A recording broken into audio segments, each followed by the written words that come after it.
Recording recording हाँ हाँ चल रहा है जी, बात करें आप। सुनाई दे रहा है। मैंने सभी की बातों को बड़ी अच्छी तरह से सुना और समझा।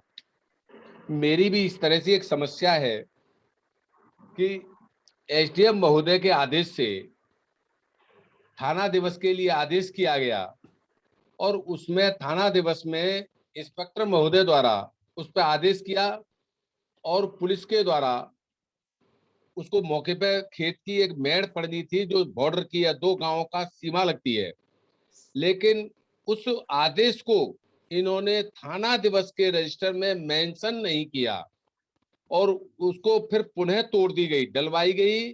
संबंधित राजस्व अधिकारी जो लेखपाल थे वो और पुलिस, संबंधित थाने की पुलिस के द्वारा, लेकिन उसको 24/3 में 2020 को फिर उसे तोड़ दिया गया।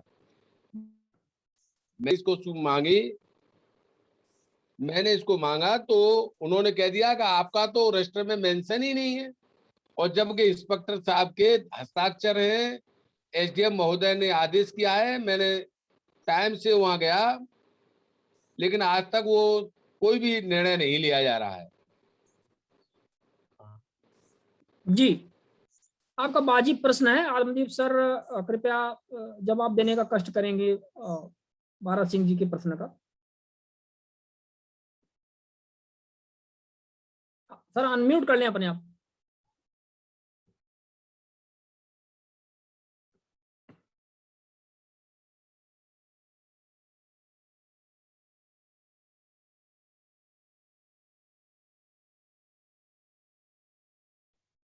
अनम्यूट कर लें सर अपने आप।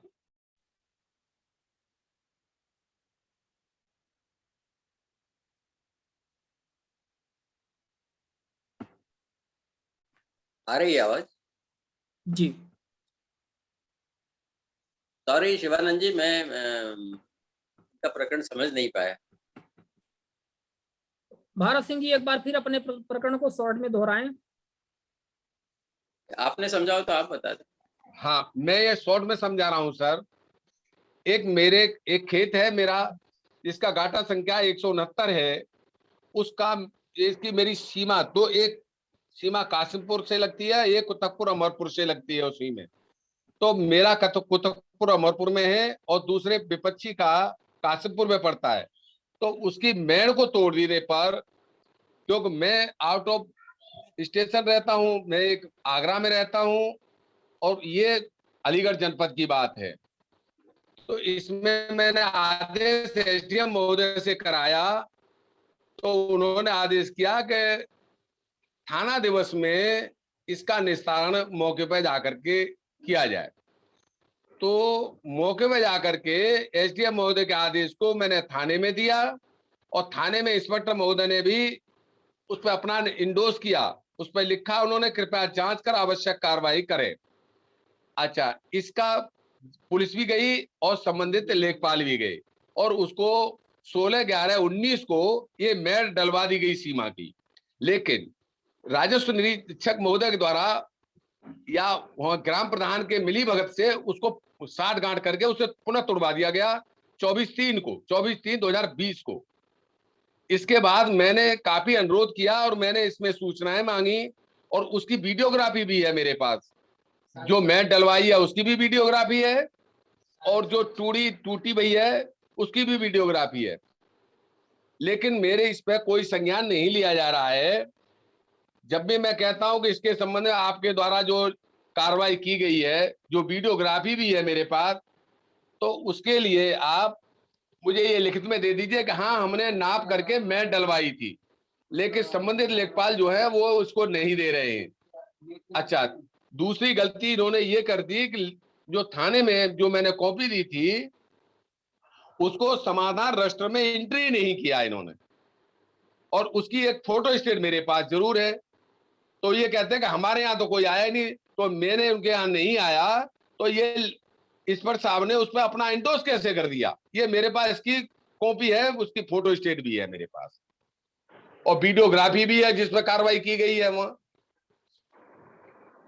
तो आपको जो इस मामले में आदेशकर्ता अधिकारी हैं एसडीएम, उसको ये सारे सबूतों सहित आपको शिकायत करनी चाहिए उनके ऑर्डर की, जो ठीक से कंप्लायंस नहीं हुई, और हुई तो उस पे वापस दूसरे पक्ष ने पानी फिर दिया। इसमें एसडीएम कार्रवाई करने में सक्षम है, रेवेन्यू अमले के खिलाफ भी और संबंधित उनको शिकायत करना इसमें चाहिए। सर इसमें सर इन्होंने मेड़ तोड़ने के बाद फिर मैंने सूचना दी तो उन्होंने कह दिया कि इसमें मेड़ बंदी में जाएं, तो उन्होंने मेड़ बंदी में मैंने उनके लिए जो करना चाहिए, इन्होंने उस मेड़ बंदी की फाइल को 7वें महीने में डिलीट हो 2021 में जनवरी में उसकी नापतोल की गई और उसमें लिख दिया, न तो उन्होंने माप तालिका लगाई और न कुछ लगाई। इसकी मैंने मेड़बंदी की भी फाइल डाली, लेकिन उसमें लिख दिया कि इसका क्षेत्रफल कम है। तो मेरा क्षेत्रफल कम है, मैं क्षेत्रफल नहीं पूरा कराना चाह रहा, मुझे तो सीमा की मेड़ जो टूटी है मैं तो उसे पूरा कराना चाह रहा हूं, लेकिन एसडीएम महोदय ने आदेश कर दिया और उसे फाइल को क्लोज कर दिया। अब क्या करें बताएं सर। शिवानंद जी, हमने अपनी राय इनको दे दी है, पर इनकी सहायता के लिए मेरे ख्याल से माननीय तारा सिंह जी ज्यादा इनको बता पाएंगे और क्या उपाय इनके रेमेडीज हैं लीगल। जी जी, तारा सिंह जी थोड़ा सा इसमें प्रकाश डालिएगा भारत सिंह जी के प्रश्न का।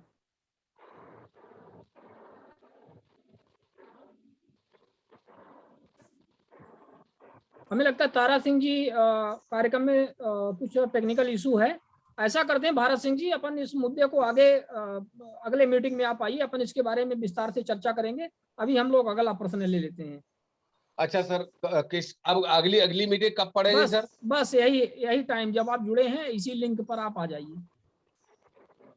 डेट संडे को होती है। अच्छा ठीक सर, अगले संडे को।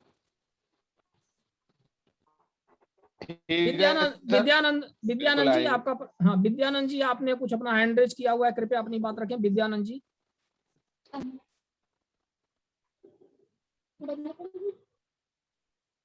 आप पहले अनम्यूट कर लें अपने आप को, विद्यानंद जी अपने आप को अनम्यूट कर लें। जी सर, ऑडियो आ रहा है सर? ऑडियो और आए, आप पूछें, अपनी बात रखें। जी सर, एक सवाल तो मेरा नहीं, छोटा सा विचार रखना चाह रहा। रखिए। जो वरिष्ठ आदमी बैठे हैं से आग्रह आरटीआई से रिलेटेड से भी छोटा सा विचार रखना चाहता हूँ कि आईपीसी और जितने भी सीआरपीसी की हमारे देश में है, ये करीब 150 से ऊपर वर्षों से, इसके बावजूद 2005 में जो आरटीआई लाया गया था उसका उद्देश्य कुछ और, बहुत ही सुलभ एक अशिक्षित आदमी भी किसी शिक्षित से दरखास्त लिखा के सारी सूचनाएं ला सकता है और लोकतंत्र हमारे शासन जो है पारदर्शिता आ सकती है, भ्रष्टाचार हो सकता है। बट वो जो मकसद रहा सर वो कहीं कहीं पीछे छूट गया है और उसका जो उसको पंगु बना दिया। और पंगु का मतलब है कि उसके अंग काटा गया और अंग काटने वाला जो मेरी समझ में आता है वो सूचना आयोग। अब सवाल उठता है कि सर पुलिस और शासन, ये कहावत है कि दाल दाल और पत्ते वाली है, तो मैं सरदार जी सब अपना नाम भूल जाता हूँ, सर का बहुत मेहरबानी है तो आईपीसी वगैरह जोड़ के उन्होंने हमारे ज्ञान दिया। तो ये क्या है कि उनसे आगे हम बढ़े, वो आरटीआई को कमजोर किया, ध्वस्त किया, तो हम उससे भी तेज निकले। इसलिए शुक्रगुजार हूँ कि हमने आईपीसी के थ्रू उनको गर्दन पकड़ना कोशिश किया। बट जो मेरा मकसद इस देश की जनता ने, हमारे पूजनीय और अग्रजों ने उनको जिस चीज को हासिल किया है वो उद्देश्य सर खत्म हो चुका है। और समस्या की जड़ क्या है सर, हमें उस जड़ में जाना होगा और उसके जड़ के बारे में सोचना होगा। ये तो हम अपना रेमेडी ले लेंगे, हम उससे काम कैसे ये लेंगे, बट ये सर सोल्यूशन नहीं है। मैं इसलिए एक छोटा सा विचार रखना चाह रहा था कि ये जो आरटीआई है सर, अभी देखिए इसके अंदर क्या है कि समस्या के इसमें अब आरटीआई के सब जगह देखिए, अब जितना भी हम लोग सोच रहे हैं, जितनी चर्चाएं वेबिनार में करते हैं, हर जगह करते हैं कि इसको ऐसा कर लीजिए वैसा करिए, ये ऐसा क्यों करना पड़ता? आखिर हम लोग जो वेबिनार पे बैठे हैं इसकी मुख्य जड़ कहाँ जाता है? जड़ ये जाता है कि क्योंकि सूचना आयोग निकम्मा है, इसलिए हम लोग को सारे परेशान है, पूरी जनता परेशान है, एक्टिविस्ट परेशान है, और आईपीसी सीआरपीसी के तहत हमको कर। अब होता है कि आईपीसी तो 150 वर्ष से पहले है, और आईपीसी के तहत हर एक आम जनता न्यायालय तक जाना, कोर्ट जाना, कचहरी जाना, वैसे भी देश में कहते थे कि कोर्ट और अस्पताल से जितना दूर रहिए। तो मेरा कहना ये था, वो तो सर पहले से है, इसी को तो आसानी बनाने के लिए अटका दिया गया था। तो मैं इस बीच में ये आग्रह करना, तो इसकी समस्या जड़ जो है, जो मेरी समझ में, तो सिर्फ सूचना आयोग है इस देश के अंदर, और सूचना आयोग की अगर सफाई हाइजीन सैनिटेशन के नजर तक नहीं किया जाएगा तो ये परेशानी और हमारा सर मकसद उद्देश्य प्राप्त नहीं हो सकता है। तो मैं आग्रह इसमें करना चाह रहा हूँ। बस हो गया सर, मैं कंक्लूजन पे ही आ गया हूँ। तो मैं, जैसे गांधी सर बैठे हैं और जो आत्मा साहब बैठे हैं, कितने मेरे पूजनीय हैं, और ये लोग बहुत बड़े व्यक्ति सर उस परास्थित होके आए हुए हैं। मैं इनसे एक आग्रह, एक छोटा सा आग्रह करना चाह रहा था कि क्या ऐसा संभव है कि सारे गुणीजन वरिष्ठ मिलके एक जनहित याचिका तैयार करके सुप्रीम कोर्ट के वकीलों से संपर्क करके, क्योंकि इनकी पहुंच सब जगह होगी, जैसे तारा साहब है, इनकी भी पहचान होगी, तो उनकी एक जनहित याचिका बना के सुप्रीम कोर्ट में सूचना आयोग के विरुद्ध क्या इस समस्या की समाधान नहीं की जा सकती, जो हमारे लिए और हमारे और देश के लिए आगे भविष्य के लिए हमारे सबसे बेहतर होगा। सूचना आयोग को सुधारना चाहिए, सुप्रीम कोर्ट हमारे। जी विद्यानंद जी, आप जिस कोर्ट की बात कर रहे हैं, सुप्रीम कोर्ट और हाई कोर्ट की, वहां पर ओवर बर्डन ऑलरेडी है। 4.5 करोड़ के बाद 5 करोड़ केस पेंडेंसी बढ़ रही है, ठीक है।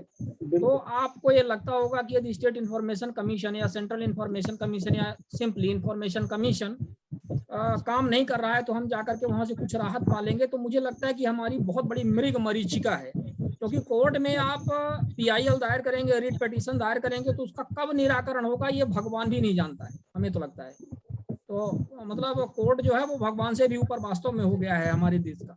तो अपन कर सकते हैं, ये सारे प्रयास कर सकते हैं, हमें प्रयास करना है, और हमें पूरा विश्वास है कि हम आप बात कर रहे हैं यहाँ पे दर्जनों ऐसी पिटीशन ऑलरेडी लगी हुई है कोर्ट में अलग अलग, और टाइम पर उनके निराकरण भी आते रहते हैं। मतलब जिनके पास पैसा है, जो नॉलेजेबल हैं, जो सक्षम है, वो करते रहते हैं।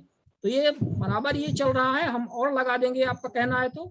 लेकिन इसमें आपने SIC की बात कही, CIC की बात करी, हम आपको बता दें कि इसके लिए वो तो दोषी है या जितने दोषी हैं उनको वहां पे बैठाने वाले सबसे ज्यादा दोषी हैं, ये आप मान के चलिए।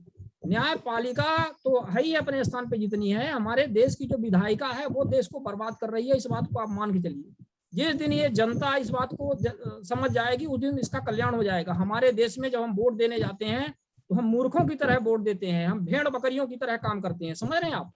और हम जिनको चुन करके भेजते हैं वही नियम कायदे की मतलब पूरी तरह से ऐसी की तैसी कर रहे हैं। क्या हमारी आपके RTI की जानकारी ये बताइए कि क्या कोई इंफॉर्मेशन कमीशन से कोई सांसद या विधायक ये जानकारी नहीं मांग सकता कि आपके यहाँ पेंडेंसी कितनी है, कितनी कंप्लेनें आ रही हैं, आपके यहाँ क्या रेट्स है इनका डिस्पोजल का, ये जानकारी क्या कोई विधायक सांसद नहीं मांग सकता? आप बताइए, एक भी विधानसभा या एक भी संसद में यदि एक भी ऐसे प्रश्न उठते हों जो RTI के फेवर में हो, आप मुझे बता दीजिए तो हम मान जाए, ठीक है।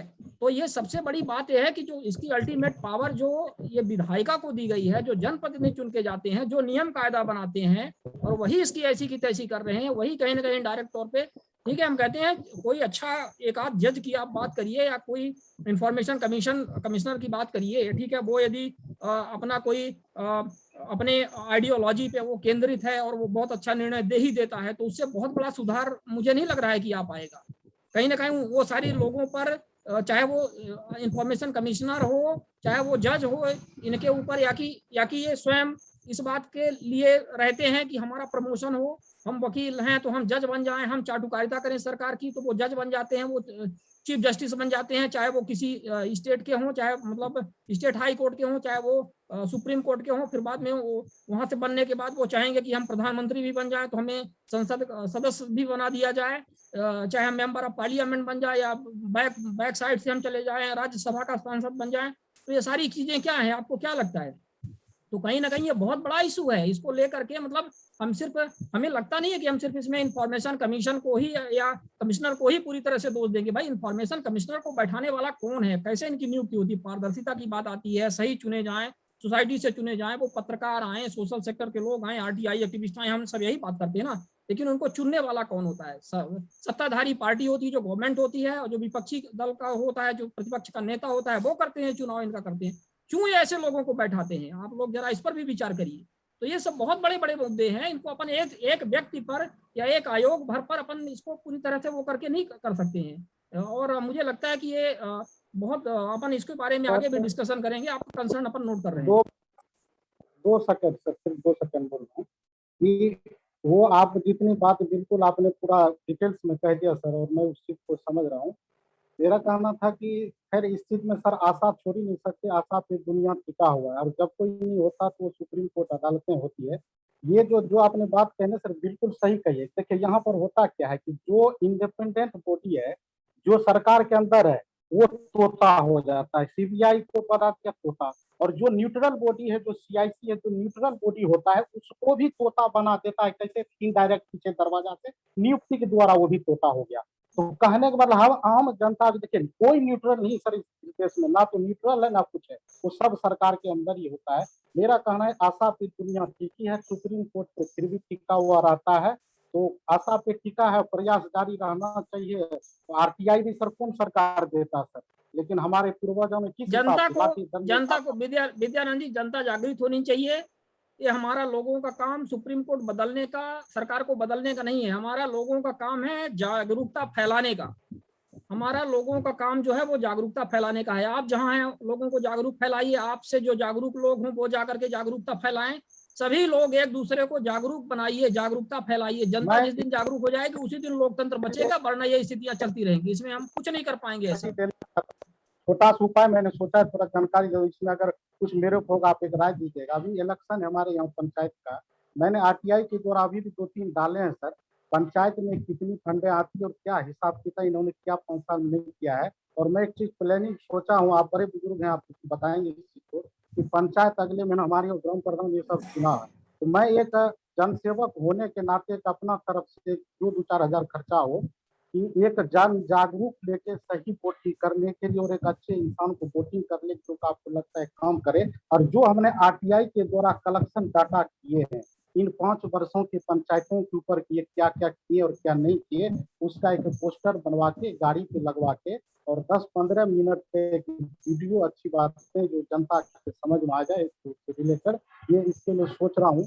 तो क्या इस पे सर कोई कानूनी दिक्कत की हमें भविष्य में आ सकता है? क्या इसके लिए परमिशन कुछ लेना होगा या कुछ ऐसा कुछ है सर? थोड़ा अगर इसे बता दें। एक जन अभियान में सोचा हूँ जागरूक कर। क्यों कानूनी दिक्कत आएगी? आपने जानकारी निकाली है, उस जानकारी के आधार पर आपने पोर्टल से आकी जानकारी निकाली है, आरटीआई से आपने जानकारी निकाली है पंचायतों की, तो उसको पब्लिश करने का आपके पास पूरा राइट्स है। आप उसको मीडिया के माध्यम से पब्लिश कर सकते हैं, सोशल मीडिया के माध्यम से पब्लिश कर सकते हैं, उसको प्रचारित कर सकते हैं, माइक लेकर के उसको प्रचारित कर सकते हैं। आप में हिम्मत है, आप कर सकते हैं तो बहुत अच्छी बात है। हर व्यक्ति को यही करना चाहिए। ये तो हिम्मत की बात है कि आप उसको अपने गाड़ी में लगा करके प्रचारित करें। यहाँ तो लोग सरपंचों, विधायकों, सांसदों के विरुद्ध बोल ही नहीं सकते हैं, बोलना ही नहीं आता है, मुंह बंद हो जाता है वहां पर।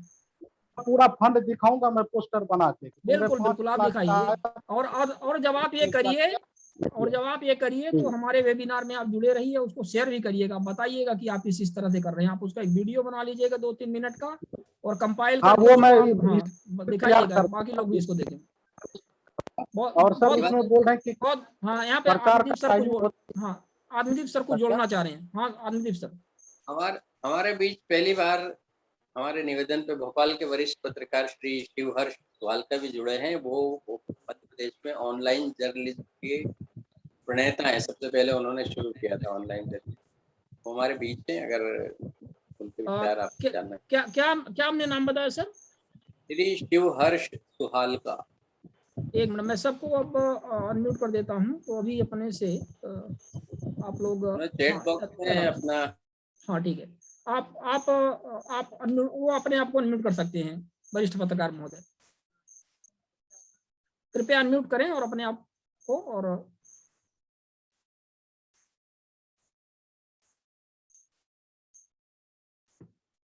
एक second, it has got some problem, let's see, allow all participants to unmute themselves। हाँ अभी आप अपने आप को अनम्यूट कर सकते हैं।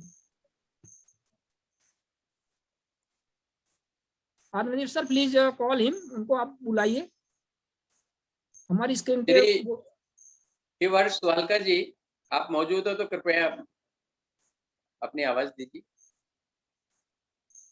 कुछ देर पहले हमने आपका चैट बॉक्स में मैसेज देखा है कि आप प्रेजेंट हुए हैं इसके बिना। तो हल्का जी शायद शायद वो चले लीव गए। पर गए हैं, कोई प्रॉब्लम नहीं है, नेक्स्ट टाइम उनको इनवाइट करिए। और पहले सर आप बता देते तो हम उनको विशेष तौर पे इसमें इनवाइट करते, उनका अपना ओपिनियन वो भी अपना रखते। हमारे बीच बहुत सारे लोगों ने हैंड रेज किया हुआ है। अभी एक बात आई थी, अंशुल गुप्ता ने एक क्वेश्चन रेज किया था। अंशुल गुप्ता जी अपने आप को अनम्यूट करके आप बताइए कौन सी बात थी आपकी। सर नमस्कार। हाँ नमस्कार। मैं बेसिकली एक टीचर हूं, लेकिन पिछले 8-10 साल से आरटीआई लगा रहा हूं। मेरी आरटीआई दूरसंचार विभाग से संबंधित है, डीओटी और ट्राई नई दिल्ली से। सर समस्या यह है कि मैं जब भी कोई जानकारी डीओटी से मांगता हूं तो वो मेरी एप्लीकेशन हमेशा ट्राई को फॉरवर्ड कर देते हैं, telecom regulatory authority of India. और telecom regulatory authority of India मुझे एक टका सा जवाब, बिल्कुल एक रिटर्न स्टेटमेंट, फिक्स स्टेटमेंट भेज देती है कि हम जो है इंडिविजुअल कंप्लेंट पे कोई काम नहीं कर सकते। अगर मैं सीपीआईओ की अपील अथॉरिटी में कर रहा हूं तो अपील अथॉरिटी मेरी हर बार ये बात माइनस कर देती है, ये कह के कि सीपीआईओ ने आपको जवाब दे दिया है। मैं अगर कोई भी इंस्टेंस बता के कोई जानकारी मांगता हूं तो बोलते हैं कि ये जो है क्या कहते हैं, हम इसमें कोई इन्वेस्टिगेशन नहीं कर सकते, ना हम इसके अंदर कोई रिजल्ट ले सकते, ना इसमें कोई कंक्लूजन कर सकते। PIO is not required to furnish any information which requires having, making assumptions or to interpret information। ये मुझे हर बार सेट रेस्पॉन्स दे दिया जाता है, और जिसकी वजह से मैं 53,000 करोड़ रुपए का एक घोटाला का पर्दाफाश नहीं कर पा रहा हूं। आई नोटेड डाउन, 53,000 करोड़ रुपए का घोटाला है, 1-2 रुपया नहीं है, 53,000 करोड़।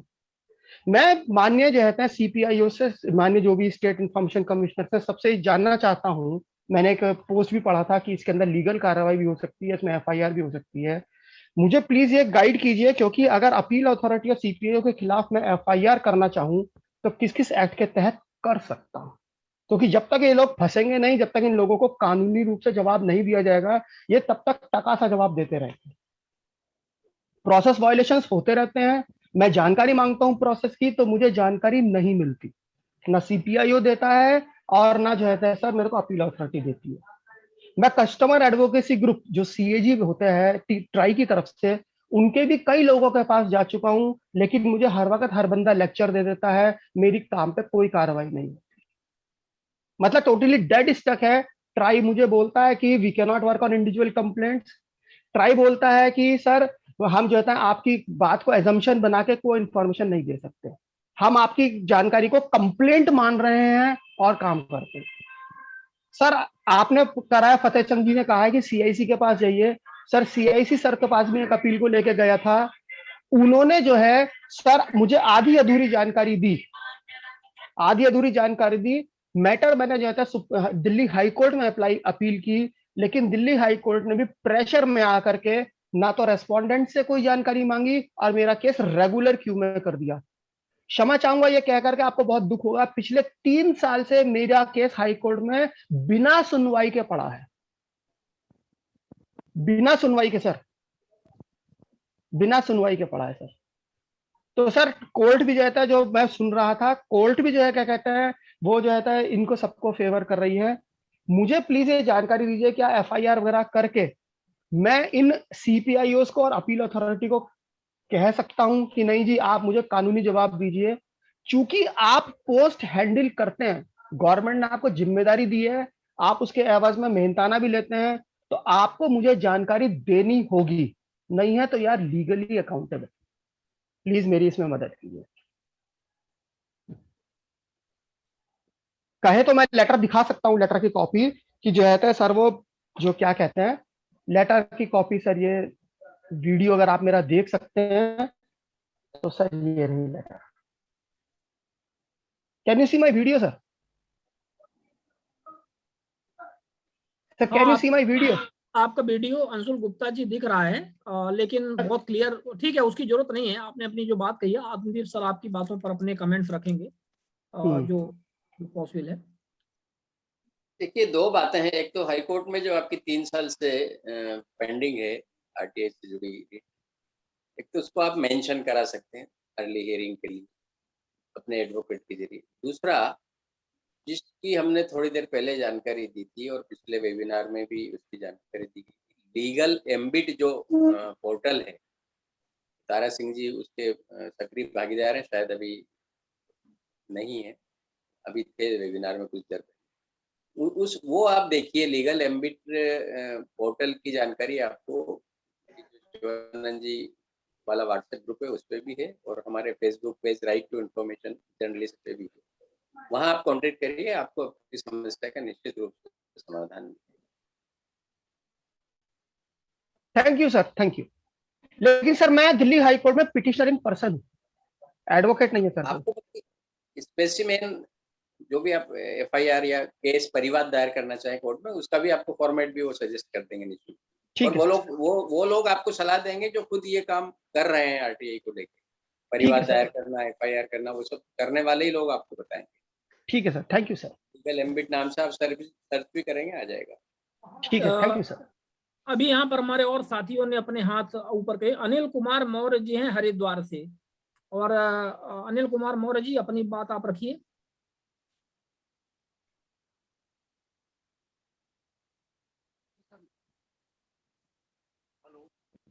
हाँ जी, बोलिए। हेलो। हाँ सर मेरा एक प्रश्न था, जो है एक आरटीआई लगाई गई थी ऑनलाइन, तो आरटीआई लगाने के चौथे दिन जो है जनसूचना अधिकारी ने सूचना दे दी थी, ऑफलाइन जो है सूचना दे दी थी। इसके बाद वो सूचना 11 बिंदु की थी, वो मात्र एक पहले बिंदु की सूचना वो दिए थे, 10 बिंदु की नहीं दिए। तो फिर 7वें दिन जो है प्रथम अपील कर दी गई। इसके बाद वो 25वें दिन जो है प्रथम अपीली अधिकारी का कोई आदेश तो आया नहीं, जनसूचना अधिकारी ही एक चिट्ठी भेजे जो है ऑफलाइन ही, कि जो सूचनाएं हैं वो 10,000 पेज की हैं, आप 20,000 पेज तो 20,000 रुपए जमा कराइए, तब आपको सूचना उपलब्ध कराई जाएगी। तो मेरा पूछना ये है कि इसमें क्या हम द्वितीय अपील में जा सकते हैं?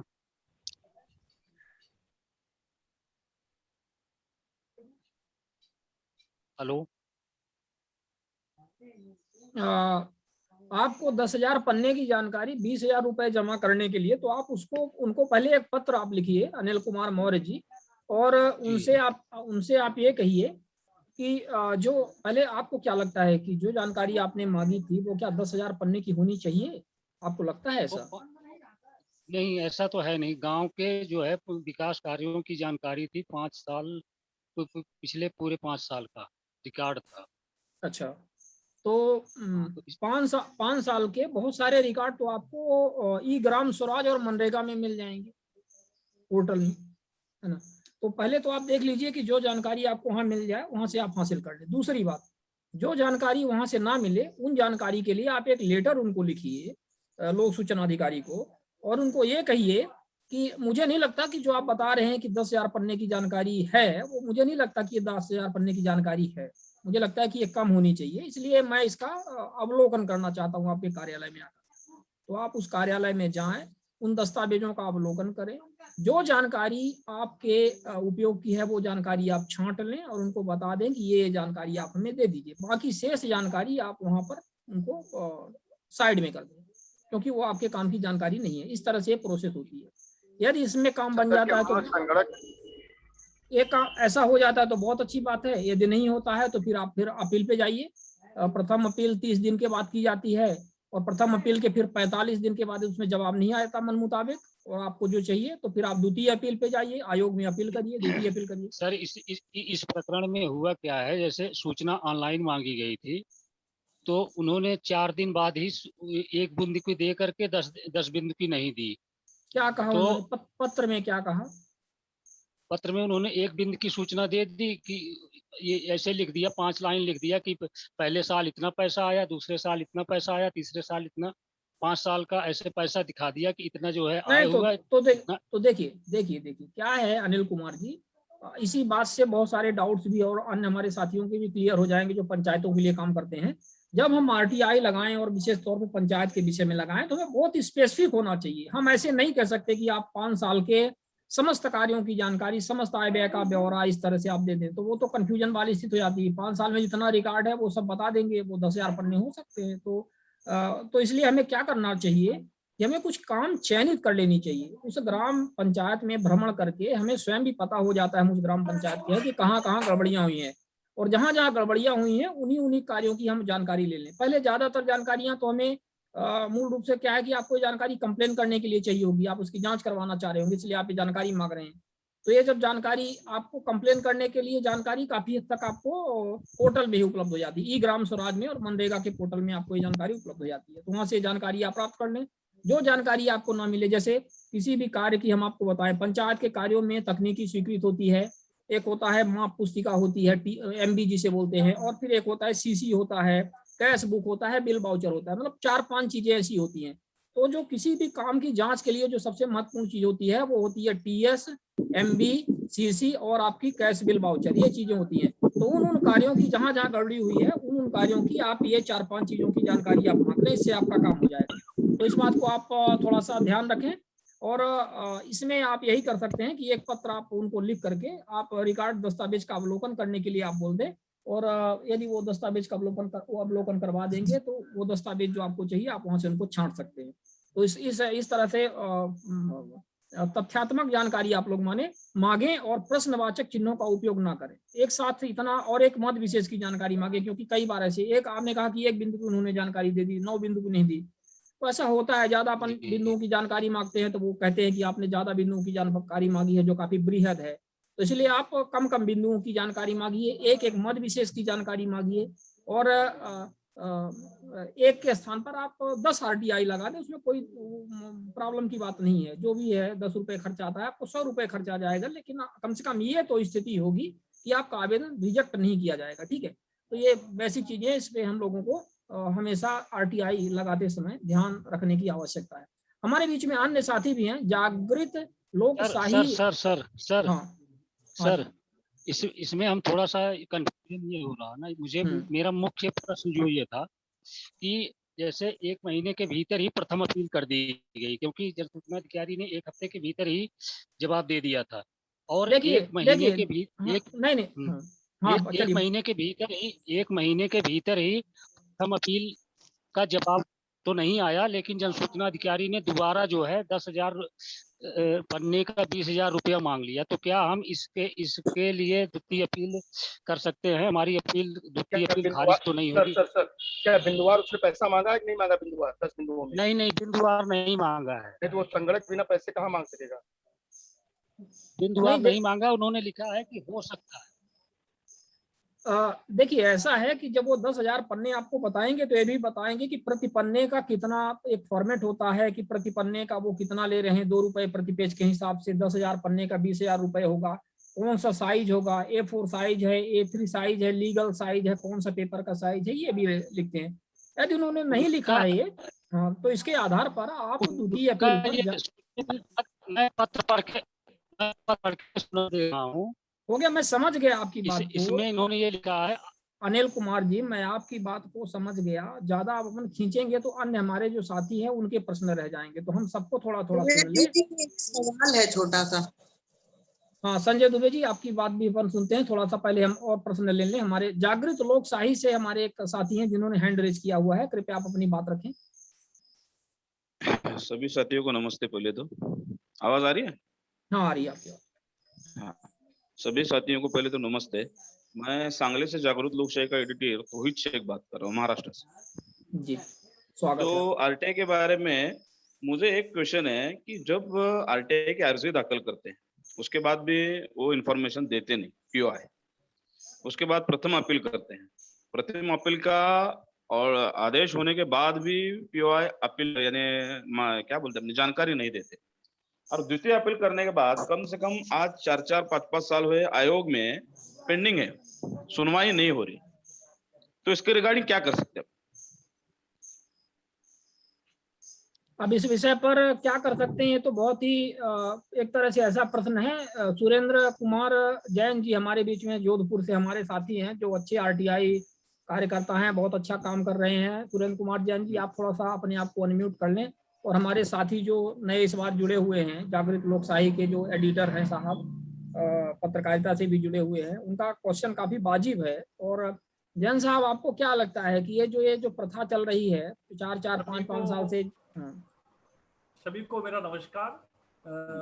आदरणीय आत्मदीप जी, शैलेश गांधी सर, आप सबको मेरा आपसे एक निवेदन है कि आपका नंबर 4-5 साल हो गए हैं, तो आप एक अर्जेंट एप्लीकेशन लगाएं, कोर्ट में ये लगाएं कि मेरे को जल्द से जल्द सूचना के लिए, मेरी सुनवाई के लिए तारीख जल्दी दी जाए, जिससे मुझे न्याय मिल सके और मैं इस सूचना का उपयोग करना चाहता हूं। ये जनहित की, व्यापक जनहित की सूचना है। इस तरह का अगर आप एप्लीकेशन लगाएंगे मुख्य सूचना आयुक्त के पास में, तो हो सकता है वो कंसीडर करके उसको सुन भी ले जल्दी।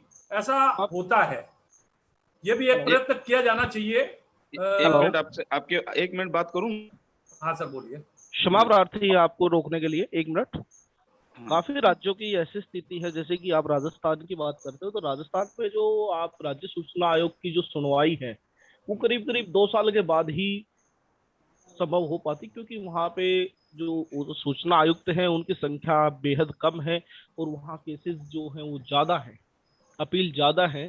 और वहाँ की लेजिस्लेटिव की बात मैं करता हूँ, तो वहाँ की लेजिस्लेटिव कभी भी इस विषय पे ये कभी किसी आयुक्त से कभी पूछती नहीं कि तो आपके पास पेंडेंसी क्या है। तो काफी जगह पर ऐसी स्थिति है, काफी स्टेट्स की, जहाँ पे आपको सुनवाई में समय लग रहा है और आप द्वितीय अपील के बिना आप तीसरी अपील में आप केंद्रीय लोक सूचना आयोग को नहीं जा सकते। यदि केंद्रीय लोक सूचना आयोग के पास हम जाते हैं तो वहाँ पे ये हमें रिजेक्ट कर देते हैं कि आप पहले सेकेंड अपील में जाएं, स्टेट इंफॉर्मेशन कमिश्नर से आप मिले।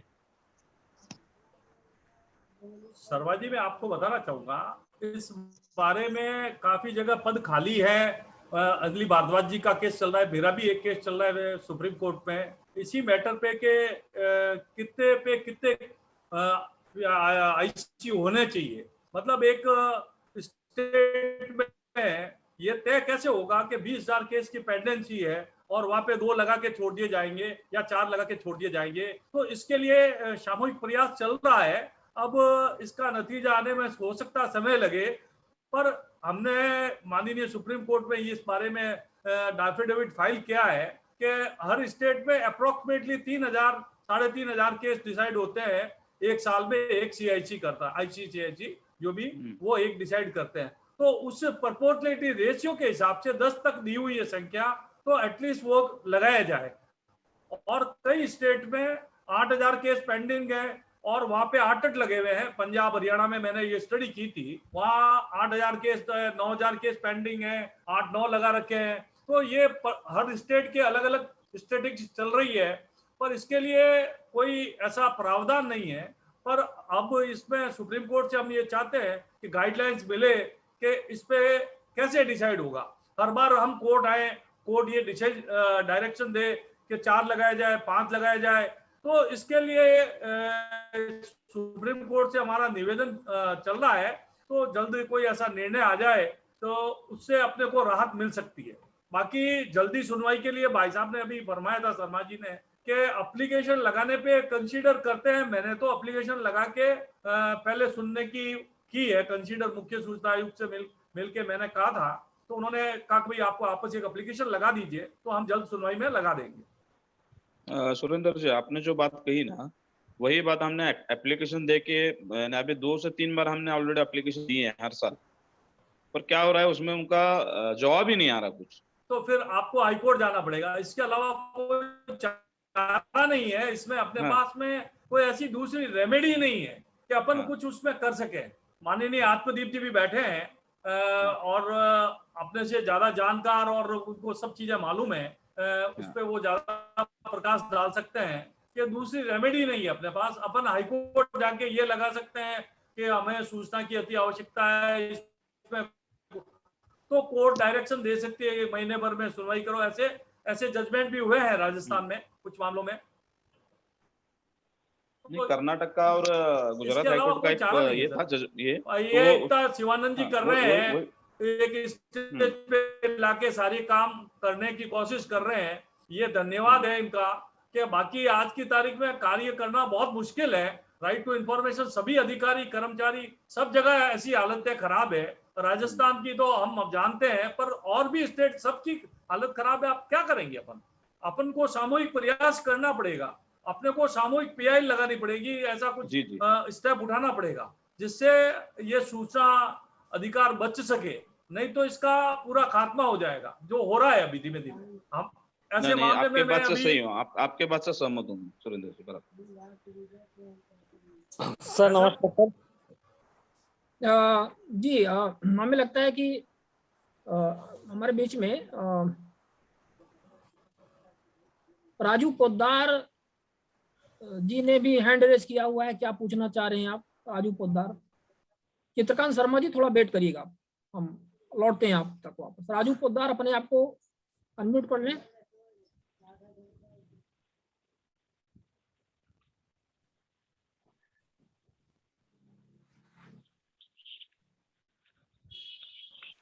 शिवानंद जी, मेरा ये बाद में क्वेश्चन है, बाद में जब नंबर आए तब ले लेना।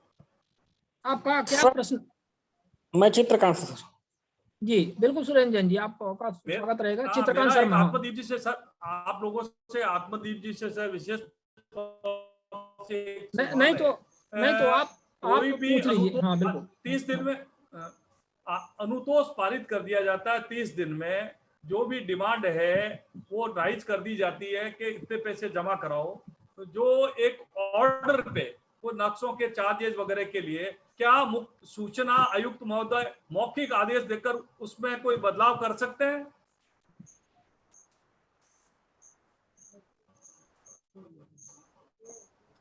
सुरेंद्र जी, आपका आशय क्या ये है कि जो लोक सूचना अधिकारी द्वारा आपको शुल्क बताया गया है उसमें कमी पेशी सूचना आयोग कर सकता है? ये प्रश्न है आपका? नहीं सर, मेरा ये था क्वेश्चन कि एक ही रेट जो तय की जाती है वो एक मार्केट रेट से ली जाएगी, कोई दरें तय नहीं है। तो जो भी है दर तय नहीं है एक्ट में, उसका नक्शे का या जो भी है, उन्होंने एक ऑर्डर निकाल के उसकी दरें तय कर दी और उसके बाद में उसका अपने को मांग पत्र जारी कर दिया 30वें दिन। उसमें मैंने अपील की और पिछले 2 साल से चल रही है। अभी सूचना आयुक्त महोदय ने, मैंने लिखित बहस भेज दी थी, माननीय मुख्य सूचना आयुक्त महोदय ने उनको मौखिक आदेश दिया कि आप इनको रिवाइज वापस पत्र जारी करें। क्या ये मौखिक आदेश लागू होता है, दिया जा सकता है? देखिए, उन्होंने मौखिक आदेश आपके हक में ही दिया है। नहीं, मेरे बड़ी हुई हक में नहीं सर, मेरा ये था, मेरे हक में नहीं सर। मेरा ये निवेदन था कि आप लोगों से पैसे वसूल रहे हो गलत, उसको रोकना। जिसको मैंने हाईकोर्ट के और सभी ऑर्डर लगा के उसको लिखित बहस बना के 27 पेज की थी, उसको तो अलग रख दी गई। और उस वकील खड़े हुए वकील महोदय, उन्होंने उसको इस तरह से प्रेजेंटेशन किया।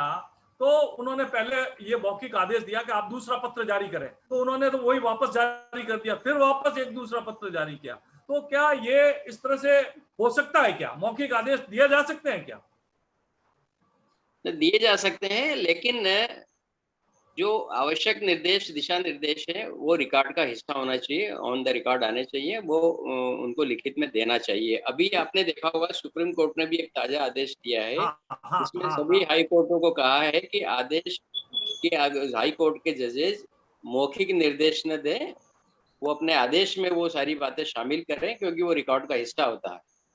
मौखिक निर्देशों की कोई पालना की कोई वो नहीं होती ज्यादा रिलीवेंस की, तो ये सुप्रीम कोर्ट ने कहा है, अभी इसका प्रयोग कर सकते हैं। और दूसरा, आपके सवाल से जुड़ी एक और बात, जो आपका इशारा शायद युक्त शुल्क की ओर है, जो उन्होंने दरें निर्धारित कर दी A3 A4 साइज या उसके अलावा जो बड़े साइज के कागज हैं, उनका RT एक्ट में प्रावधान है कि वो लोक सूचना अधिकारी उसका नमूने का कोई प्रकाशन है उसका वो शुल्क तय करेगा। लेकिन अगर उसने गलत शुल्क निर्धारित किया तो उसको आप निश्चित रूप से सूचना आयोग में चुनौती दे सकते हैं अपील के माध्यम से।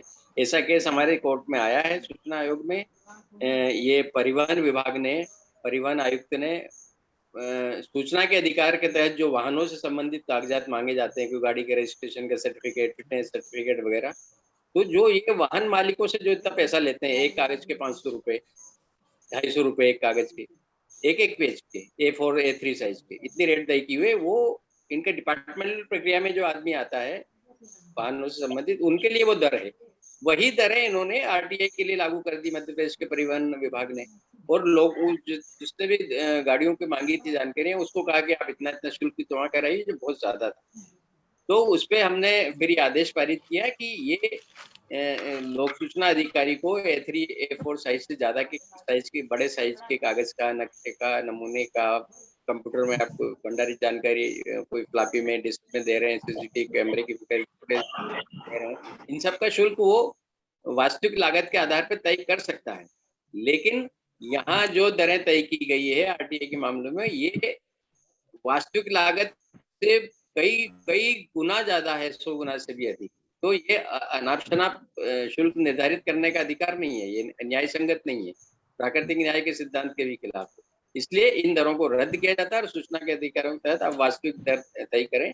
तो वापस उन्होंने वही कागज परिवहन आयुक्त कमिश्नर ने हमारे ऑर्डर को मान के और 2 रुपए प्रति पैसे ही वो सारे कागज उस आदमी को उपलब्ध कराए मांगे। तो आयोग ये अनाप शनाप शुल्क को तो स्वीकार करने से इनकार। सर अनाप शनाप शुल्क जो एक 200 रुपए 400 रुपए, 2x2 का नक्शे के 200 रुपए और 2 से बड़े 400 रुपए, तो ये आम जनता से लिए जा रहे हैं राइट टू इंफॉर्मेशन में, वो गलत है। तो मेरा यही सबमिशन कि इसको खारिज किया जाए।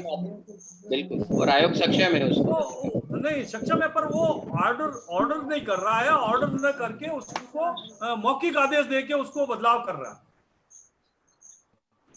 तो मेरा मिशन था कि कोर्ट मौखिक आदेश नहीं दे सकती, कोई भी है लिखित में आप उसको दें और लिखित में ही उसके लें वापस। जो आपने सुप्रीम कोर्ट का बताया, मैंने भी कोर्ट किया है कि सुप्रीम कोर्ट ने अभी गुजरात वाले केस में ये कहा था। ये थोड़ी विसंगतियां हैं। कोर्ट अगर मौखिक आदेश देना चालू कर देगी तो आम लोग कहाँ जाएंगे? एक आम जो आवेदन करता है वो कहाँ जाएगा? वो हर वक्त उपस्थित नहीं रह सकता। उसको आपने मौखिक आदेश दे दिया कि आप ये करके लिया है, उसका आप लोक सूचना अधिकार हित ले रहे हैं, अपीलार्थी का हित नहीं देख रहे। ठीक है जी जी। हमारे बीच में राजू पोद्दार हैं, रोसेरा समस्तीपुर से हैं राजू पोद्दार। अपने आप को अनम्यूट कर लीजिए, बताइए आपकी प्रॉब्लम क्या है। अनम्यूट कर लीजिए, अपने आप को अनम्यूट कर लीजिए। आपका वो क्रॉस जो लगा, हाँ ठीक है, बोलिए। मैंने कई जगह आरटीआई आवेदन दाखिल किया है, लेकिन बहुत जगह से ऐसा है कि धमकियां बहुत आती है कि मतलब मुकदमा कर देंगे, फंसा देंगे, और बहुत कई तरह की धमकियां आती है कि यह गलत तरीके से आवेदन दाखिल करता है और क्या दुर्भावनापूर्ण से और बिजनेस के ख्याल से यह किसी मन को परेशान करता है। तो बार बार इसी तरह से धमकियां दी जाती है। तो इसके लिए हमने 2 आवेदन भी हमने दिया था एसपी साहब को, थाना अध्यक्ष को, लेकिन अब तक कुछ नहीं किया गया। उनके मतलब कुछ नहीं किया गया। इसका और कोई उपाय है क्या? आपको खुश होना चाहिए कि जो एसपी और थाना अध्यक्ष हैं आपके, वो आपको धमकियां नहीं दे रहे हैं। हमें लगता है कि आपके लिए सबसे बड़ी उपलब्धि होनी चाहिए, क्योंकि आरटीआई जिन विभागों में आपने लगाई है वहां भर से धमकी मिल रही है। ठीक है, लेकिन कम से कम थाना प्रभारी और आपके एसपी धमकी नहीं दे रहे हैं, खुश होना चाहिए आपको। बाकी इस विषय को लेकर के इतनी चर्चा, एक मिनट जयपाल सिंह, इस विषय को लेकर के इतनी चर्चाएं हुई हैं, आप इसमें एक काम कर सकते हैं, किसी अच्छे एडवोकेट से मिल करके वो धमकियों के जो भी सबूत और सारी चीजें हैं उसको ले करके आप इसको एक परिवाद दायर कर दीजिए कोर्ट में। इसका एक यही समाधान होगा। बाकी दूसरी चीज इसका ये है कि यदि आप सामाजिक तौर से सशक्त हैं तो आप एक ग्रुप बना करके धरना प्रदर्शन करके एसपी कार्यालय का और थाने का सबका घेराव करिए, इस तरह से कर सकते हैं। इसका यही समाधान है। बाकी ऐसा कोई कानून नहीं है जो आपको इन धमकियों के विरुद्ध आपको प्रोटेक्शन देगा। हाँ सर, उपरोक्त मामले में मैं कुछ कहना चाहता हूँ। मेरा कहिए। भाई साहब से के लिए सबसे बढ़िया सजेशन यही है कि यदि आपने किसी भी विभाग में आरटीआई फाइल की है तो आप उस विभाग से कुछ समय के लिए दूरी रहिए, वरना तो कि ऐसा जो मेरे ऐसा साथ हुआ था वही मेरे साथ आपके साथ ना हो जाए। मेरे साथ ये हुआ था कि विभाग ने मुझे विभाग में बुलाया और वहां से अंदर कुंडी बंद करके मारपीट शुरू कर दी। तो मेरे भाई आप इनको नजरअंदाज कीजिए और उनसे थोड़ा बच के रहिए। आपको सूचनाएं जो है वो नहीं तो बिल्कुल कोई दिन में clear फिर ये मिलेगी। आरटीआई लगाना ये बंद कर दें तो ज्यादा बेहतर रहेगा, क्योंकि अब कितना नहीं, बेचारे भाग सकते हैं। आरटीआई लगाना बंद ना करें, क्योंकि उनके पास जो है समय सीमा है। उनको 30 डेज में जो है कि अपनी रिपोर्ट फाइल करनी है, और आप जब तक आप उनसे मिल रहे हैं तब तक आप उनसे बात करते हैं, तब तक ही वो आपको धमकियां दे सकते हैं। आपके घर पे आके धमकी देने की हिम्मत नहीं है किसी की भी। सही। तो ये तो जो है इसीलिए राजू पोद्दार जी, हाँ, इस बात का जो सतीश शर्मा जी हैं अपने अनुभव को साझा कर रहे हैं, आप इस बात को समझिए। जहाँ पे आपको आरटीआई लगाना है, जहाँ से आप, एक मिनट रुकिए, जहाँ से आपको जानकारी लेना है उन विभागों से आप डायरेक्ट आप संपर्क में ना रहें, अपने आवेदन आप करें, और वो जानकारी ना दें तो उसकी प्रथम अपील करें, प्रथम अपील पे भी जानकारी ना दें तो द्वितीय अपील करें, और यही इसका प्रोसेस है। इसी प्रोसेस का आपको पालन करना पड़ेगा, अपनी सुरक्षा अपने आप आपको करनी पड़ेगी, और इसका यही तरीका है। संजय दुबे जी, हाँ पूछिए। द्विवेदी जी, मैं पहली बार आपके इस मंच पे जुड़ा हूँ। मध्य प्रदेश के होशंगाबाद जिले से मैं आता हूँ, और काफी समय से ये आरटीआई के साथ पत्रकारिता कर रहा हूँ। कुछ मेरे सवाल हैं जिनका जवाब मुझे आज तक नहीं मिला, तो मैं आप लोगों से जानना चाहता हूँ। मुझसे सीनियर जुड़े हुए हैं। आरटीआई में यदि कोई लोक सूचना अधिकारी प्रथम अपीली अधिकारी के आदेश के बाद यदि आपको जानकारी नहीं देता है, तो क्या उस पर आईपीसी की धाराओं के तहत मामला पंजीबद्ध हो सकता है? पहली बात। दूसरा, क्या मामला पंजीबद्ध करवाने के लिए आपको वरिष्ठ उस विभाग के वरिष्ठ अधिकारी की अनुमति लेनी पड़ेगी, या वो विभाग उस पे अपराध दर्ज करवाएगा? क्या प्रोसेस है इसका? इस विषय पर हमारे बीच में भी तारा चंद जी शायद नहीं जुड़े हुए हैं। तारा चंद जी आज वो थे, लेकिन कार्यक्रम में फिलहाल नहीं है। ये किया जा सकता है, और किया जा सकता है नहीं, ये हुआ ही है कि मतलब जानकारी नहीं देते हैं तो आप उनके ऊपर एफआईआर दर्ज करवा सकते हैं। पिछली मीटिंग हमने रखी थी, उसका वीडियो मैं आपको शेयर कर लूंगा। मुझे मेरे व्हाट्सएप नंबर पे जो इस जूम मीटिंग का आईडी और पासवर्ड है, मेरा मोबाइल नंबर है, तो कृपया आप मुझे इसी नंबर पर मैसेज करें, व्हाट्सएप करें। मैं आपको वो लिंक भेजूंगा जहाँ पे वो पूरा डिटेल्स अपलोड है, और आप उनसे संपर्क कर लेंगे। तारा सिंह जी वो आपको जानकारी देंगे। लीगल एम्बिट करके उनका एक चलता है वो फोरम, और वहाँ पर वो सारी जानकारियाँ उपलब्ध करवाते हैं, और इस तरह से लीगल हेल्प उपलब्ध करवाते हैं।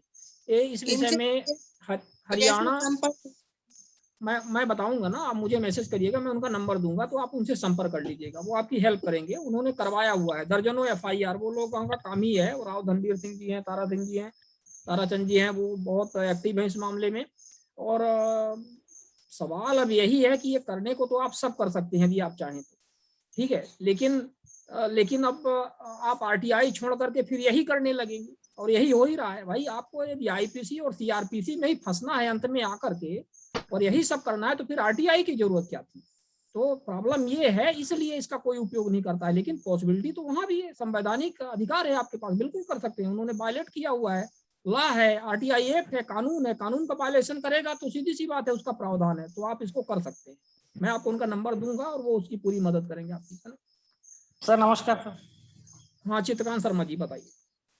सर मुझे ना सर 81J के बारे में माननीय उच्च न्यायालय या सूचना आयोग में जो जजमेंट हुआ है सर, जो प्रमुख है, वो उसकी कॉपी मिल पाएगी क्या सर, या मैं नेट से निकालूंगा तो? कौन से 81J के कौन वाला जजमेंट 81J का? जैसा सर वो मैं तो एक ऑफिस में बहुत सी विज्ञापन वो उसका लगाया, क्या बोलते हैं, आवेदन कि मुझे इनके नियुक्ति से संबंधित डॉक्यूमेंट दिया जाए, 81J के लिख के दे देते हैं। हाँ देखिए, हाँ मैं बताता हूँ, वो वाला जो है एक तो आर राजगोपाल का है, और एक कौन सा है आत्मदीप सर, मेरे दिमाग से निकल रहा है, वो कौन सा है जिसको हवाला दे करके लोग जानकारी नहीं देते? गिरीश रामचंद्र देश पांडे। हाँ, रामचंद्र देश पांडे वाला है, वो ही सबसे ज्यादा वही इशू बनता है, उसी के आधार पे इंफॉर्मेशन डिनाई करते हैं। रामचंद्र देश पांडे जजमेंट, आप यदि गूगल में सर्च करेंगे तो आपको मिल जाएगा, ये जानकारी आपको वहाँ से मिल जाएगी। गिरीश रामचंद्र देश, हाँ, गिरीश रामचंद्र देश पांडे। तो उसमें क्या ये आवेदन जो किया है सर, कोई अभ्यर्थी जो है कि सरकारी पद के लिए, तो उसके 10वीं 12वीं अनुभव प्रमाण पत्र ये सब लिया जा सकता है सर उसमें? यदि ये तो आयुक्त पे, अब ये तो आत्मदीप सर स्वयं हमारे बीच में बैठे हुए हैं, वो बताएंगे कितनी बार ये सब जानकारी, नियुक्ति से संबंधित दस्तावेज उन्होंने ऑर्डर करके दिलवाया हुआ है। सर इसमें थोड़ा प्रकाश डालिए इनकी। आप ये बताइए जानकारी क्या मांगी जिसमें आपको 8(1)J के मना किया है? मैंने पूछा सर कि चयनित अभ्यर्थी द्वारा आवेदन करते समय जो जो भी दस्तावेज जमा किया गया है, जैसे 10वीं 12वीं, उनके द्वारा अनुभव प्रमाण पत्र जिसको इसको बोनस अंक मिला है, PhD की डिग्री, ये सब मैंने मांगा है सर, चयनित अभ्यर्थी का केवल। ये सारे RTI के सेक्शन 2 के तहत सूचना की परिभाषा में आते हैं जो आपने मांगे हैं, और ये पब्लिक डॉक्यूमेंट हैं। इस बारे में केंद्रीय सूचना आयोग, राज्य सूचना आयोगों के भी बहुत सारे फैसले हैं। सूचना आयोग RTI एक्ट का एक प्रमुख उद्देश्य नियुक्तियों में पारदर्शिता सुनिश्चित करना भी है, ताकि नियुक्ति चयन में कोई पक्षपात न हो, भेदभाव न हो, किसी के साथ सबको समान अवसर मिले और योग्यता के आधार पर चयन। इसको सुनिश्चित करने के लिए RTI एक्ट में ये सब चीजें शामिल की गई है। तो आपको किसी भी जो सरकारी नौकरी के लिए किसी भी पद पे चपरासी से लेके कोई सुप्रीम कोर्ट का जज भी बना है, भारत के राष्ट्रपति भी बने हैं, प्रधानमंत्री भी बने हैं, या कोई किसी भी सूचना आयुक्त भी बने, उन सबके आप जिन जिन दस्तावेजों के आधार पर नियुक्ति हुई उसमें जाति प्रमाण पत्र शामिल है, शैक्षिक योग्यता का, अनुभव प्रमाण पत्र, उनकी फिजिकल फिटनेस, पुलिस ऑफिसर है तो इस तरह की सारी जानकारी आप मांग सकते हैं जो उनके चयन का आधार है, वो आपको मिलेगी। लोक सूचना अधिकारी अगर 8(1)J का उपयोग करके देने से मना कर रहा है तो ये गलत है, अवैध है, उसको आप अपील में चैलेंज कर सकते हैं। प्रथम अपीलीय अधिकारी भी लोक सूचना अधिकारी का पक्ष लेता है, तो आप सेकंड अपील कर सकते हैं, आपको निश्चित। तो इसमें राजगोपालाचार्य जी का जजमेंट मैं अपील में वो कर सकता हूँ सर, मेंशन कर सकता हूँ अपने आवेदन में? शिवानंद जी उसमें क्या है, दूसरा जो उन्होंने गिरीश रामचंद्र देश पांडे बताया वो तो वो निर्णय तो सुप्रीम कोर्ट का आपके खिलाफ जाता है, उसमें किसी कर्मचारी की बहुत सारी डॉक्यूमेंट। आर राजगोपाल वाला सर निर्णय, ये गांधी सर ने इसको कई बार कोट किया है, उनकी PPT हमारे पास है, मैं इनको भेज दूंगा। उसमें उसका हवाला दे करके ये जानकारी प्राप्त कर सकते हैं, क्योंकि उसमें ये बताया गया है कि मतलब जानकारी 8(1)J का हवाला दे करके, 8(1)H 8(1)J का हवाला दे करके जानकारी सीधे डिनाई नहीं की जा सकती, उसमें पर्याप्त कारण बताना पड़ेगा, और बहुत सारे एग्जम्पशंस उसमें दिए हुए जिसमें इनको जानकारी मिल जाएगी। अभी वो कौन कौन से हैं वो तो देखना पड़ेगा उसमें। पर आर राजगोपाल का एक ऐसा निर्णय है जिसमें हम मतलब RTI के लिए आवेदनकर्ताओं को एक वो मिलता है, एक फोर्स मिलता है, एक बल मिलता है उनको जानकारी प्राप्त करने के लिए। और गिरीश रामचंद्र देश पांडे का जो निर्णय है वो एक्चुअली इसके अगेंस्ट जाता है, इस तरह से अगेंस्ट है। हाँ बिल्कुल अगेंस्ट, हमारे अगेंस्ट जाता है।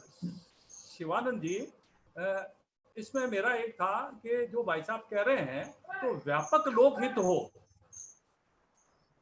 उसकी सूचना मिलेगी। जो वैश्विक नातेदारी कोई भी चीज है जो व्यापक लोकहित है, व्यापक लोकहित ये हुआ हाँ कि आप द्वारा जो सूचना मांगी जा रही है, मार्कशीट फर्जी पेश की गई है या कोई डॉक्यूमेंट गलत पेश करके आप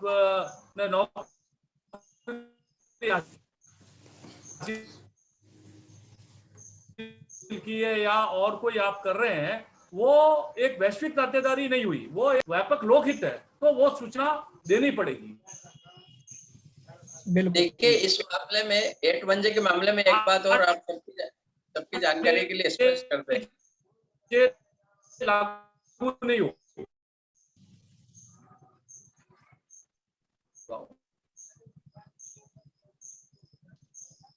तो 8(1)J में जो व्यापक लोकहित मतलब ज्यादा आपके जो सूचना मांग रहे हैं किसी से संबंधित है कोई आप किसी कर्मचारी से संबंधित सूचना मांग रहे हैं, उसमें कोई घोटाला किया हुआ है, कागज उसने फर्जी लगा के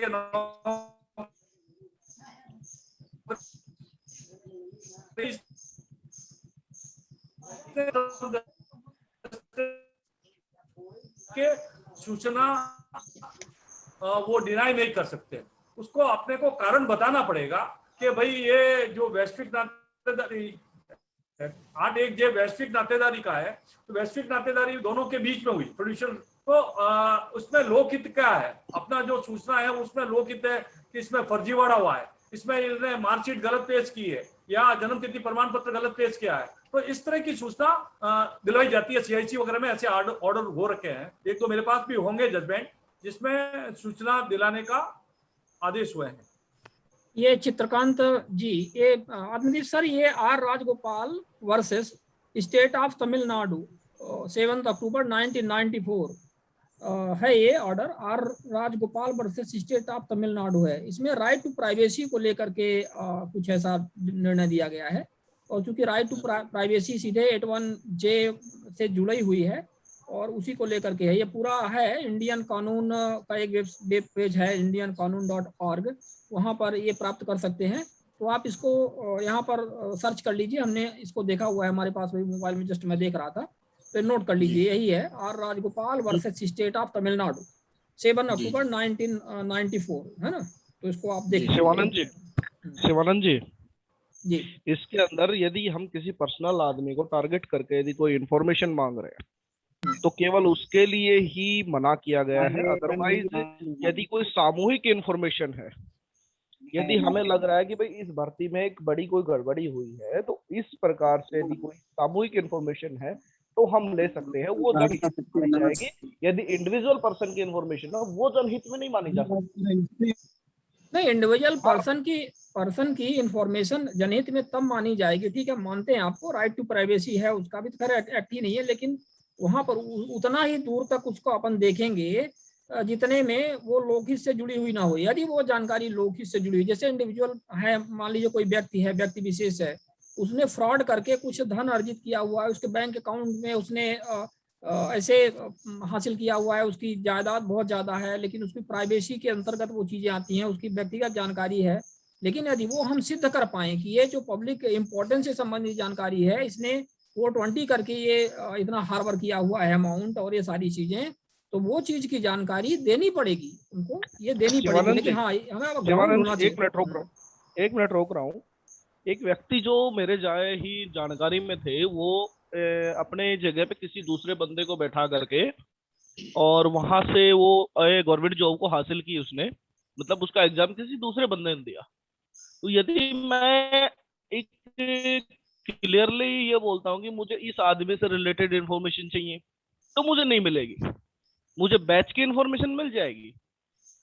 दूसरी चीज, उस आदमी की इंफॉर्मेशन के लिए मुझे पर्टिकुलरली सबसे पहले उस आदमी के अगेंस्ट एक कंप्लेंट फाइल करवानी पड़ेगी और जिसके ऊपर इन्वेस्टिगेशन डिमांड करनी पड़ेगी, और उस इन्वेस्टिगेशन की रिपोर्ट के लिए या उस इन्वेस्टिगेशन में मुझे RTI फाइल करनी पड़ेगी कि मुझे भाई इस इन्वेस्टिगेशन में ये चीज थी, वहां मुझे वो चीज प्रूफ करनी पड़ेगी। वो बिल्कुल सही है, ये उसके लिए वे बनेगा।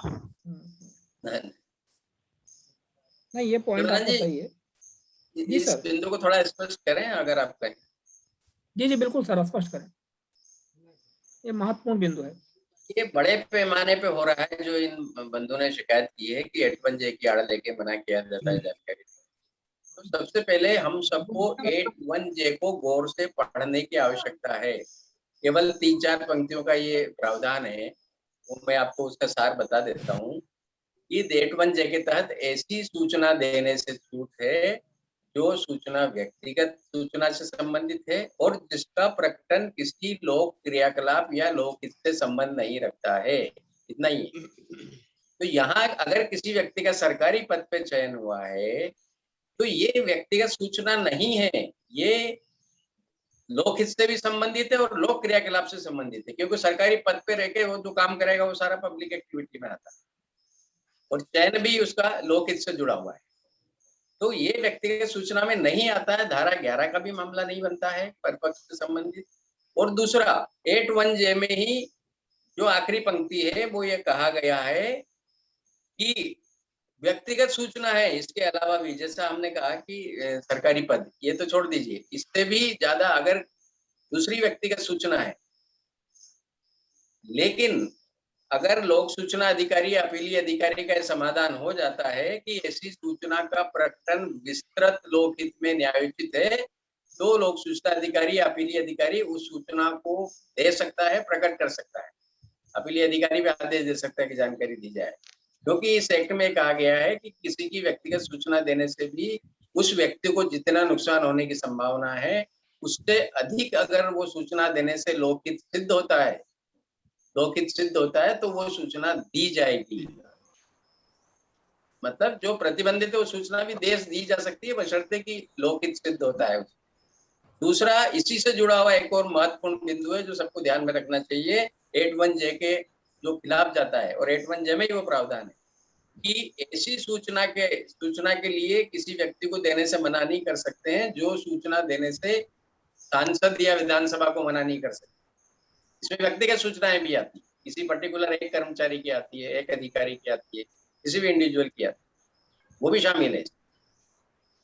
मान लीजिए विधानसभा में किसी विधायक ने सवाल लगाया कि मेरे यहाँ ये भर्तियां हुई, ये इस कर्मचारी की गलत नियुक्ति, इसकी सारी योग्यता के प्रमाण पत्र दीजिए या इसके जाति प्रमाण पत्र की कॉपी दीजिए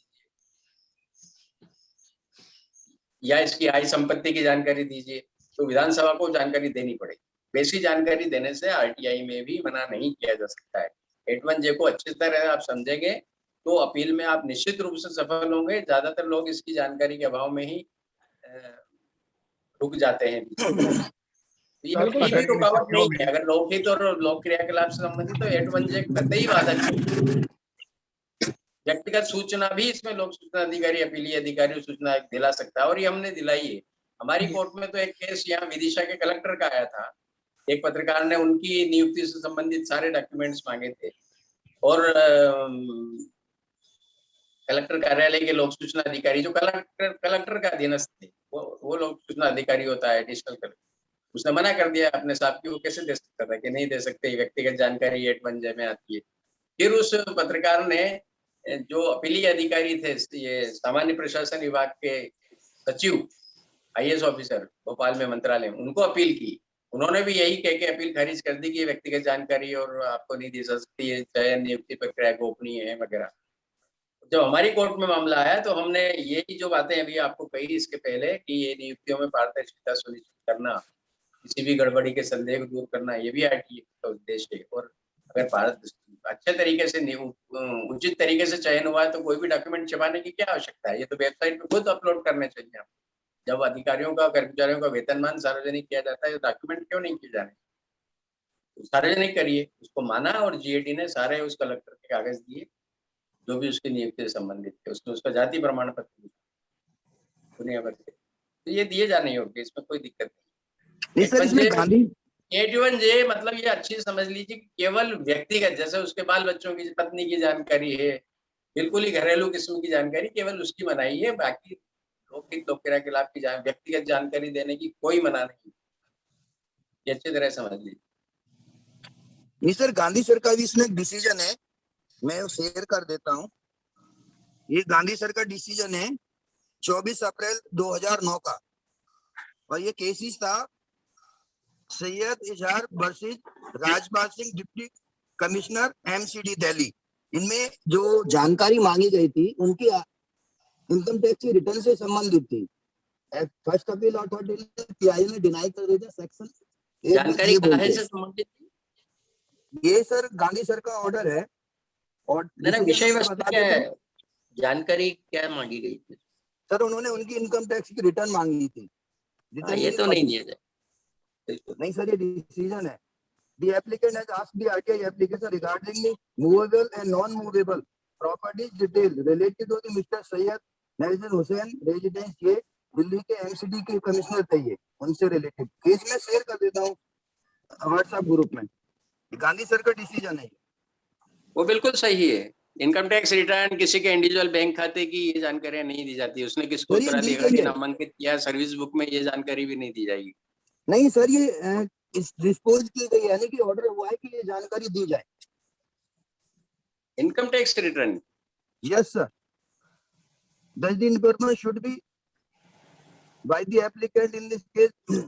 ये है सर, मैं वहां आपको पर शेयर कर दूंगा। अक्षय गोस्वामी जी, वहां पर जब उनके बीच में वो हुआ होगा, डिस्कशन हुआ होगा मामले को लेकर, तो इनकम टैक्स की जानकारी क्यों दी जाए, कुछ न कुछ तो उसमें ऐसी बात आई होगी कि भाई वो व्यक्ति का कुछ करप्शन से रिलेटेड केस था वो।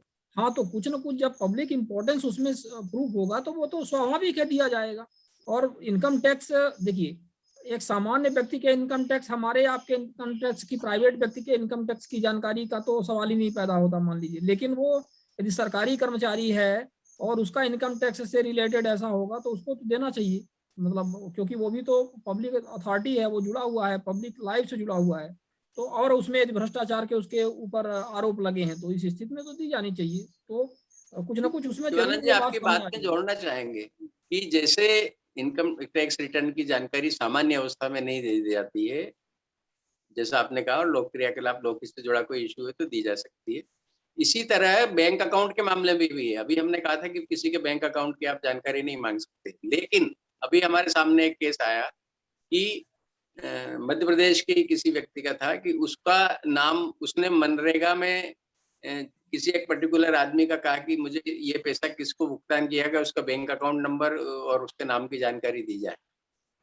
वो मना कर दिया गया उसको लोक सूचना अधिकारी द्वारा कि व्यक्तिगत जानकारी नहीं दे सकते। लेकिन इस केस में उसको खाते की जानकारी, दूसरे आदमी के खाते की जानकारी देना बनता है, क्योंकि उस आदमी के पास ये तर्क है कि मेरा नाम मनरेगा की लिस्ट में बता के मेरे खाते में भुगतान करना बता दिया है, जबकि मेरे खाते में कोई भुगतान नहीं हुआ, ना मैंने काम किया मनरेगा में, लेकिन इस अकाउंट में मेरे नाम से भुगतान गया है दूसरे के अकाउंट में, इसलिए मुझे उस खाते की जानकारी चाहिए। तो ऐसे मामले में उसको दूसरे के खाते की भी जानकारी दी जा सकती है। बिल्कुल, मुद्दा वही है, लोक हित और लोक क्रियाकलाप जुड़ा है तो बिल्कुल दी जाएगी। ठीक है। मामले में हम आगे, थोड़ा सा समय भी हो रहा है और हम लोगों को ये यहाँ पे बाइंड अप भी करना पड़ेगा। एक आध प्रश्न अपन और ले सकते हैं। तो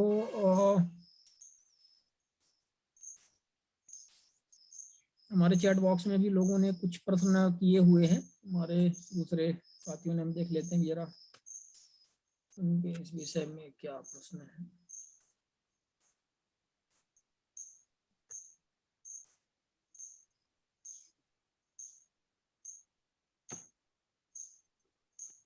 चैट बॉक्स में बहुत प्रश्न है। छोटा सा प्रश्न मैं भी पूछ लूं यदि अनुमति हो तो। हाँ सतीश शर्मा जी, आप तो अभी तक बोल रहे थे, आपने अपनी बात नहीं रखी क्या? पूछे। नहीं, मैं एक्चुअली उनकी बात का जवाब देना था। चलिए पूछिए। 2009 से लेकर के 2017 तक आरटीआई में लंबे समय तक मतलब काम किया है। उसके बाद 2017 में एक गतिविधि के चलते मैंने छोड़ दिया था। आपकी आवाज क्लियर नहीं आ रही है, जरा माइक के पास मुंह लगा करके स्पष्ट तौर पर बोलिए। सर 2009 से लेकर के 2017 तक मैंने आरटीआई एक्टिविस्ट के तौर पर काम किया। 2017 में एक बार जिस अधिकारी के अगेंस्ट मैंने आरटीआई लगाई थी, उसने अपने कार्यालय में बुला करके पीट दिया था, तो मैंने वो सब सिस्टम काम जो है उसके बाद से बंद कर दिया। लेकिन अभी समस्या मेरी एक ये आ रही है कि मुझे किसी करप्शन का, किसी घोटाले का एक उजागर करना है, और वहां पे अपील जो है वो सेकंड अपील अथॉरिटी राज्य सूचना आयोग के पास में है, और राज्य सूचना आयोग ने मतलब प्रेजेंट होते हुए एक्स पार्टी करके फैसला कर दिया। उसका अटेंडेंस रजिस्टर की कॉपी मैंने ले ली, जहां पर मैं एक्यूज पार्टी से पहले प्रेजेंट हूं।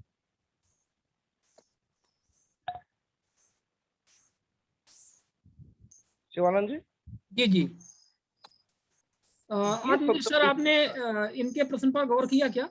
थोड़ा सा दूसरे काम में। हाँ, ये इनके कहने का आशय शायद ये कि ये उपस्थित थे आयोग की सुनवाई में, लेकिन फिर भी एक्स पार्टी फैसला कर दिया गया, तो इनको हाई कोर्ट में चुनौती दे सकते हैं। हाई कोर्ट का सर सबसे बड़ा पहले ही ये बोला जाता है कि आपको क्या नुकसान हुआ है, आपका इंटरेस्ट क्या है। वहाँ पब्लिक इंटरेस्ट के लिए जो, जब मैं एडवोकेट को बोलता हूँ कि वो बोलते हैं भाई तुम्हें क्या परेशानी है, तुम्हें कौन सा कीड़ा काट रहा है। भाई सीधी बात है, 40 नाम जो है सर्वे में आमंत्रित मतलब प्रस्तावित किए गए, उन 40 का ना बना करके उनमें से 20 का बना दिया, 20 को रख लिया, और 110 नाम फर्जी राशन कार्ड बना दिए गए, और 110 फर्जी बढ़ा करके उनको राशन दे रहे हैं पिछले 5-6 साल से, तो तुम्हें क्या परेशानी है? तुम्हारी जेब से क्या जा रहा है? ये क्वेश्चन मेरे से हो रहा है बार बार। दूसरा वकील कीजिए, वो वकील आप या तो उनको जो चाहते हैं उतना भुगतान नहीं मिलता होगा, इसलिए और आपको अवॉइड कर रहे मैं हैं। तो उसकी जो लीगल एड के जरिए जाने की कोशिश कर रहा था, मैं पैसे लगाने वालों में से नहीं था।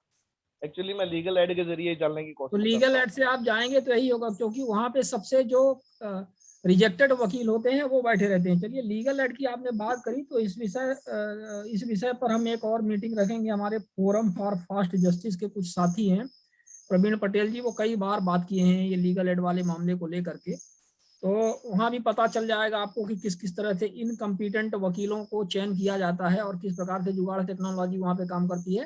तो सर का कहना सही है, आत्मदीप सर का, कि आपको थोड़ा सा कम्पिटेंट वकील लेना पड़ेगा, क्योंकि वकील का मुंह देखकर भी बहुत सारे जजों के निर्णय होते हैं। क्योंकि स्वाभाविक तौर पे जनहित का मामला है, आप कह रहे हैं 50 लोगों का बीपीएल से नाम हटाना है, ऐसी बातें हैं, तो आप क्यों करेंगे? एक्चुअली जो सर्वे हुई थी, जो सर्वे है, उस सर्वे के अकॉर्डिंग 40 लोगों को जो है कि प्रस्तावित किया गया है, भाई ये 40 लोग जो है सर्वे में शामिल रहेंगे, मतलब बीपीएल कार्ड इनके बनेंगे। उनमें से केवल 20 लोगों के बीपीएल कार्ड बने और 110 कार्डों को फर्जी तरीके से बना दिया। ठीक है, आप इसमें प्रयास करिए जिस तरह से आपने सर ने कहा है। अपन रेडमी नोट 8 करके हमारे एक साथी हैं, हाँ आप फिंगर उठा रहे हैं, लेकिन अपने आप को अनम्यूट करना पड़ेगा। आप अनम्यूट कर लीजिए और फिर बोलिए। आपका फिंगर अपन देख पा रहे हैं, रेडमी नोट 8। हाँ, आप अनम्यूट कर लें, आप अपना शुभ नाम बताएं। मैं कर्नाटक शेख शफी अहमद बात कर रहा हूँ। अहमद जी बस थोड़ा सा निवेदन है, थोड़ा सा 2 मिनट आप 2 मिनट वेट करिए। ये हमारे रेडमी नोट 8 साथी हमारे पहले पूरी करने बाद। हाँ शिवानंद जी नमस्कार। जी नमस्कार। नमस्कार, आपका शुभ नाम? शैलेंद्र प्रताप सिंह। अरे चौहान साहब, आप थोड़ा सा नाम अपना, आपका चेहरा बदल गया, क्या बात है? नहीं, बाल सफेद हो गए, जो है डाई नहीं करी है एक्चुअली। अच्छा, चलिए कोई बात नहीं, बताइए। सर हमें ये पूछना था कि हमने एक 16 में एक आरटीआई डाली थी, तो हमको प्रथम अपीली अधिकारी से भी जवाब नहीं मिला। द्वितीय अपील में हमने जो है हम गए, तो जो है हमको 2020 में उसका जजमेंट मिला।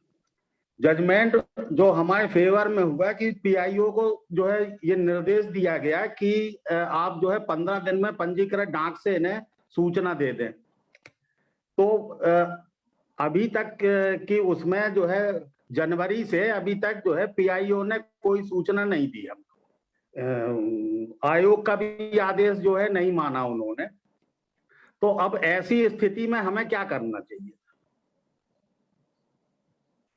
ऐसी स्थिति में अब आत्मदीप सर आपको बताएं कि स्वयं भी सूचना आयुक्त सर रहे हैं, क्या करना चाहिए? स्थितियां तो सूचना आयुक्त महोदय ने आदेश पारित किया था आपको आदेश देने का। सूचना आयोग से पारित हुआ था ना, आपको जानकारी देने का। जी, सूचना आयोग से सर पारित हुआ था।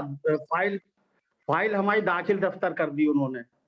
तो उन आयुक्त महोदय को आप लिखित अभ्यावेदन दीजिए कि ये आपका आदेश था और इसने उल्लंघन किया है, इसलिए इसके खिलाफ आप दंडात्मक कार्रवाई करें। मुझे इससे नुकसान हुआ है, अगर वास्तव में आपको हुआ तो उसके लिए धारा 19 के तहत मुआवजा मांगिए, उसको दंडित की मांगिए और निःशुल्क जानकारी आयोग के माध्यम से उपलब्ध कराएं। ये आप मांग करिए। आदेश का पालन कराना उनका धर्म है। जी, ठीक है। शिवानंद जी, एक बात और हम इनकी बात के साथ जोड़ना चाहेंगे कि ये भी अपने को हर बार तब उपयुक्त फोरम पे बात उठाना चाहिए कि हर सूचना आयुक्त को, जैसा हम करते थे, कि आदेश के अंत में ये लाइन लिखना चाहिए कि लोक सूचना अधिकारी इस आदेश का ये आदेश प्राप्त होने के 15 दिन के भीतर पालन करके सप्रमाण पालन प्रतिवेदन अगले 15 दिन में आयोग के समक्ष प्रस्तुत करें, तभी यह प्रकरण नस्तिबद्ध होगा। अन्यथा ये मतलब ये बहुत आवश्यक है। लेकिन ज्यादातर आयोग में जैसे राहुल सिंह सर के भी आदेश हैं, तो ये तो कहते हैं कि आप पालन प्रतिवेदन प्रस्तुत करें, लेकिन पालन प्रतिवेदन प्रस्तुत करने के उनके आदेश के साथ ही वो भी नस्तिबद्ध कर देते हैं, डिस्पोज कर देते हैं। तो ये तो देखिए ज्यादातर जगह चल रहा है। तो ये इसीलिए तो कंप्लायंस नहीं हो पा रहा है। कंप्लायंस तो एक बहुत बड़ा इशू है। हमारे ही कई सारी आरटीआई में हमें जानकारी नहीं मिला है आयोग के निर्णय के बाद भी। धारा 18 की शिकायतें और ये सारी चीजें चल रही हैं, लेकिन क्या अब इसका नहीं, ये आसान है। जैसे हमने अपने एक रीडर को कहा था कि आप एक डायरी मेंटेन करिए और उसमें हमारे ऑर्डर का लिखती जाएगी, इसकी कंप्लायंस का पालन प्रतिवेदन इस तारीख को प्राप्त होना चाहिए, हुआ है कि नहीं हुआ है तो हमें बताइए। फिर उसको सीधा धारा 20 के तहत शोकाज नोटिस जाता था कि आपने इस आयोग के आदेश का उल्लंघन किया, अभी तक नहीं दिया है, क्यों आपके खिलाफ धारा 20(1) और 20(2) के तहत दंडात्मक कार्रवाई की जाए। शोकाज नोटिस मिलते ही वो दौड़ा आते थे और सारे कागज लेके कि ये जानकारी दे दी, ये उसको प्रमाणित करती है, उनकी पावती है, सारा पेश करते थे। नहीं भी दी होती तो देके और फिर आते थे। जैसे ही पालन का दिन मिला, अगले दिन शोकाज नोटिस हम इश्यू करते थे। आप रिटायर्ड हो गए, आप जैसे नहीं है, सूचना आयुक्त नहीं है, तभी तो यहाँ पे बैठ के इतना डिस्कशन हो रहा है सर। हमने आपके जोधपुर में आके सब कुछ सीखा था, 2 वर्कशॉप में आपने हमको बुलाया था, वहीं से हमने काफी कुछ सीखा आप लोग। सर हम सिखाने की वहाँ आयोग में कोशिश करते हैं पर कुछ होता नहीं है, और यहाँ तक निस्तारण होता है, परिवाद अपील खारिज कर दी जाती है। सूचना अपील मिलने के बाद में मिलती है और अपील खारिज कर दी जाती है। अब उनको पूछो कि मैंने सेकंड अपील की, उसके बाद में सूचना मिली, तो अपील खारिज कैसे होगी? तो ये तो आयोग के हाल है, क्या कर सकते हैं? सुरेंद्र भाई, हम जैसे कुछ लोग जो प्रभावी ढंग से सूचना आयुक्त पद का दायित्व निभा पाए, उसके पीछे बहुत बड़ा कारण आप जैसे शिवानंद जी जैसे और इनके साथियों जैसे लोग हैं। हमने इस कुर्सी पे बैठने से पहले आप जैसे जो 2 बार मैं जोधपुर भी आया हूँ, जैसे कोटा, राजस्थान, उदयपुर और भी जगह गया हूँ, और जो आरटीआई क्षेत्र में पहले से काम कर रहे थे उनसे सीखा जाना कि व्यवहार में ग्राउंड लेवल पे क्या क्या दिक्कतें आ रही है। क्योंकि हमारा चयन हो गया, अखबार में नाम आ गया कि ये होंगे, लेकिन शपथ समारोह हमारा देरी से होना था। तो इस बीच के समय में हमने जो आरटीआई पे काम कर रहे हैं उन लोगों से संपर्क किया कि आप बताइए आप लोगों को प्रॉब्लम, व्यवहारिक कठिनाइयां क्या क्या आती है, ताकि हम उस कुर्सी का उपयोग करके उन कठिनाइयों को दूर कर सके। तो हमको आप लोगों से सारी रियल जानकारी मिली। जब कागज गुम होने का जैसे बता देते हैं कि दस्तावेज खो गए, नहीं मिल रहे हैं, तो उसका हमने उपाय किया कि जैसे ही कोई शिकायत, लोक सूचना अधिकारी बोलता है कि ये जानकारी मांगी लेकिन इसके दस्तावेज फाइल नहीं मिल रही, खो गई है, इसलिए देने में असमर्थ हैं, हम तुरंत उसके लिए आदेश करते थे कि इसके खिलाफ एफआईआर दर्ज कराई जाए। नामजद जिसकी कस्टडी में फाइल थी और गायब हुई, उसके खिलाफ नामजद एफआईआर दर्ज कराई और हम आयोग के सामने उसकी प्रति पेश करो। उसके बाद वो फाइल गुमना का बहाना बंद हो गया। ऐसे आप जैसे लोगों ने हमको सब तरीके बताए। सर, यहाँ हमारे राजस्थान में कोरानी साहब जैसे मुख्य सूचना आयुक्त हुआ करते थे, उनका जो जजमेंट है, उनके जो है लैंडमार्क जजमेंट, वाकई में ही देखने लायक है। मतलब उनसे कुछ सीखने को मिलता है।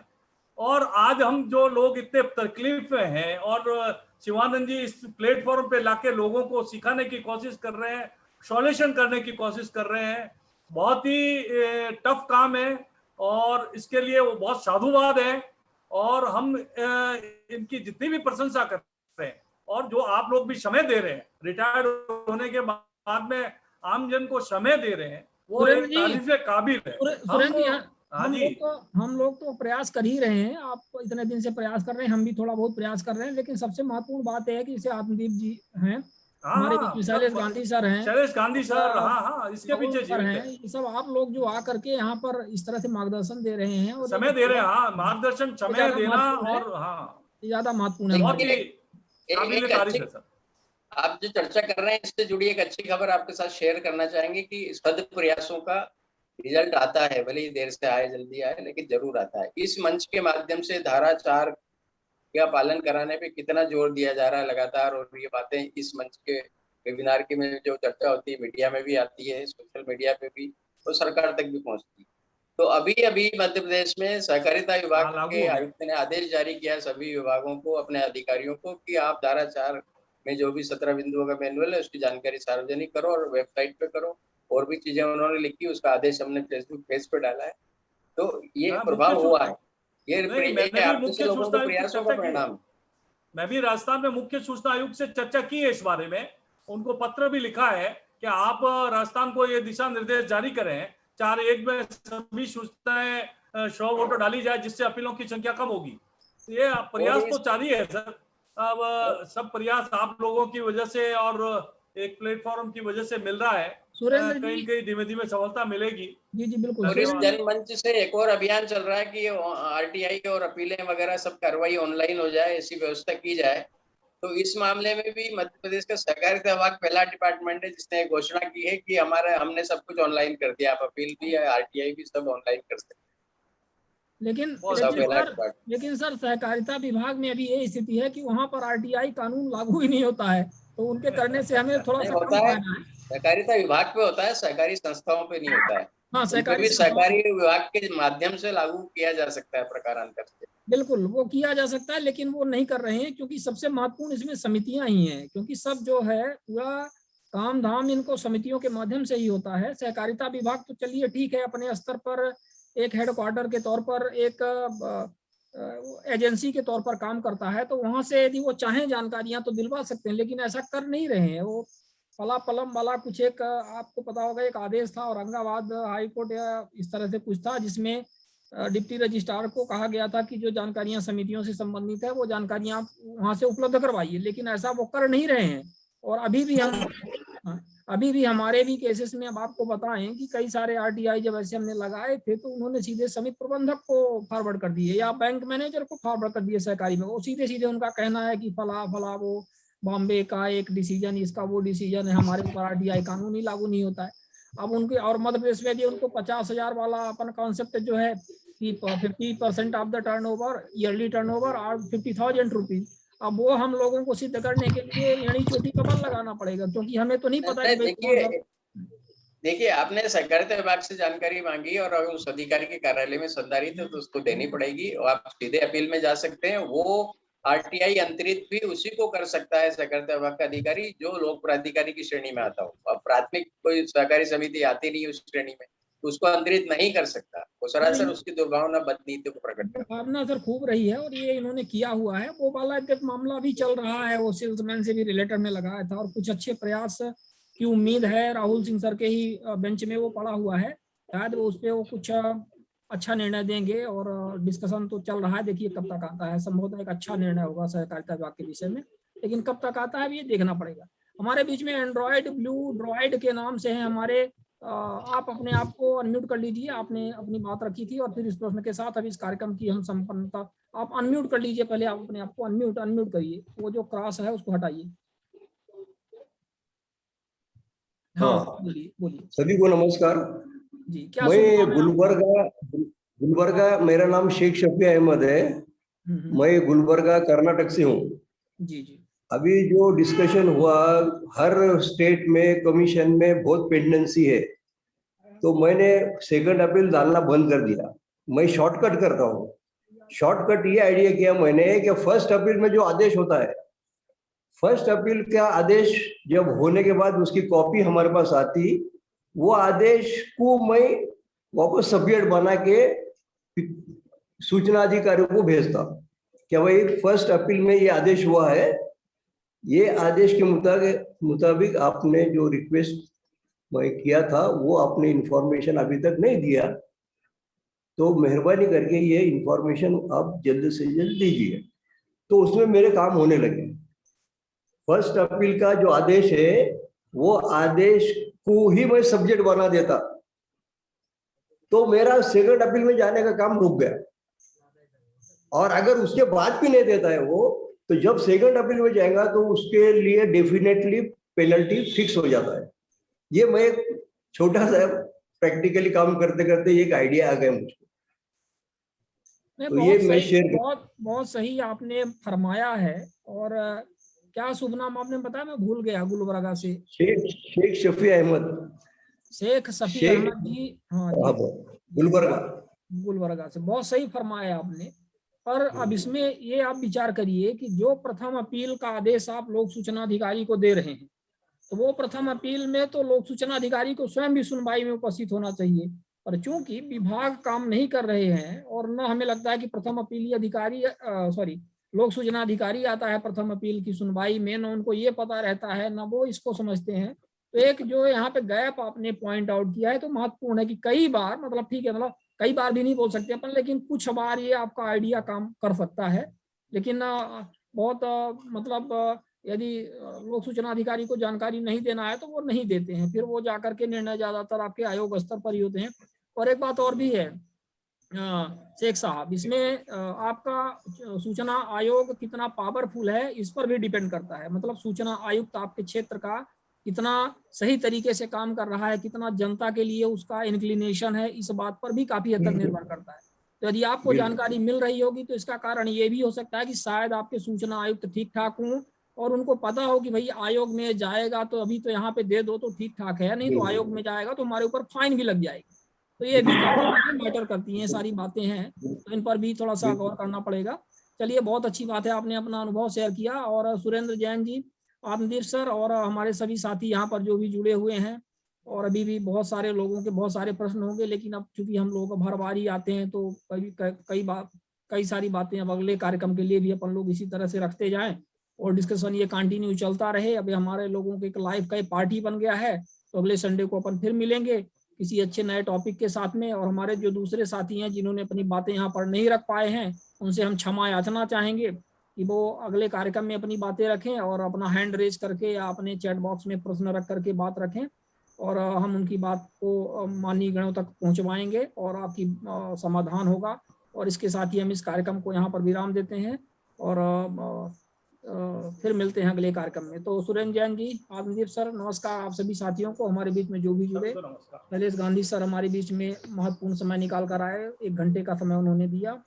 और राहुल सर आज नहीं आ पाए, उन्होंने बताया, अभी एक मैसेज किया था कि उनकी मदर की कुछ कैटरैक्ट कुछ आँख से संबंधित सर्जरी वगैरह कुछ हुई है, दिक्कत थी, तो उनका केयर कर रहे हैं।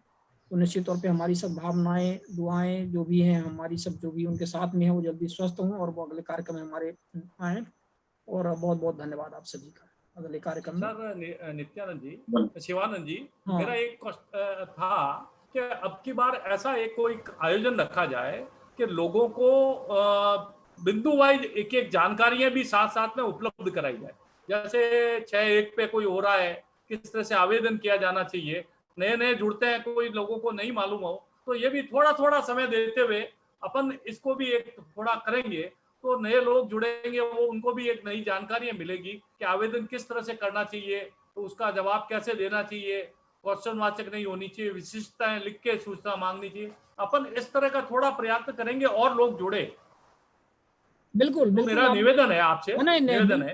अरे निवेदन की क्या बात है, आप तो आपका ही ये कार्यक्रम है, आप सबका कार्यक्रम है, आप सबके जो भी सुझाव है उसका अपन और लोगों को जुड़े जो अच्छे जो जानकार है, जानना भी चाहते हैं, पूछना भी चाहते हैं, बैठे रहे। पूरी तरह से सहमत हूँ। अगली बार से ये जिम्मेदारी मैं आपको ही सौंपता हूँ सुरेंद्र जैन जी, और ये थोड़ा सा बीच में समय लेकर के आप थोड़ा सा ये बता दिया करेंगे लोगों को कि 6.1 6.3 का आवेदन आपको कैसे करना है, 19.1 का कैसे करना, 19.2 का 19.3 का कैसे करना है, इस तरह से। तो ये थोड़ा सा 5-10 मिनट का ज्यादा नहीं, 5-10 मिनट का टाइम होगा इन बिटवीन, तो बिल्कुल बड़ी बात नहीं रहती है। ये आपने बहुत ही अच्छा पॉइंट आउट किया, क्योंकि बहुत सारे लोग ये हाई प्रोफाइल डिस्कशन में बेचारे लॉस्ट हो जाते हैं, जो हमें लगता है कि बहुत सारे जो जानना चाहते हैं कि आवेदन कैसे लगाना है।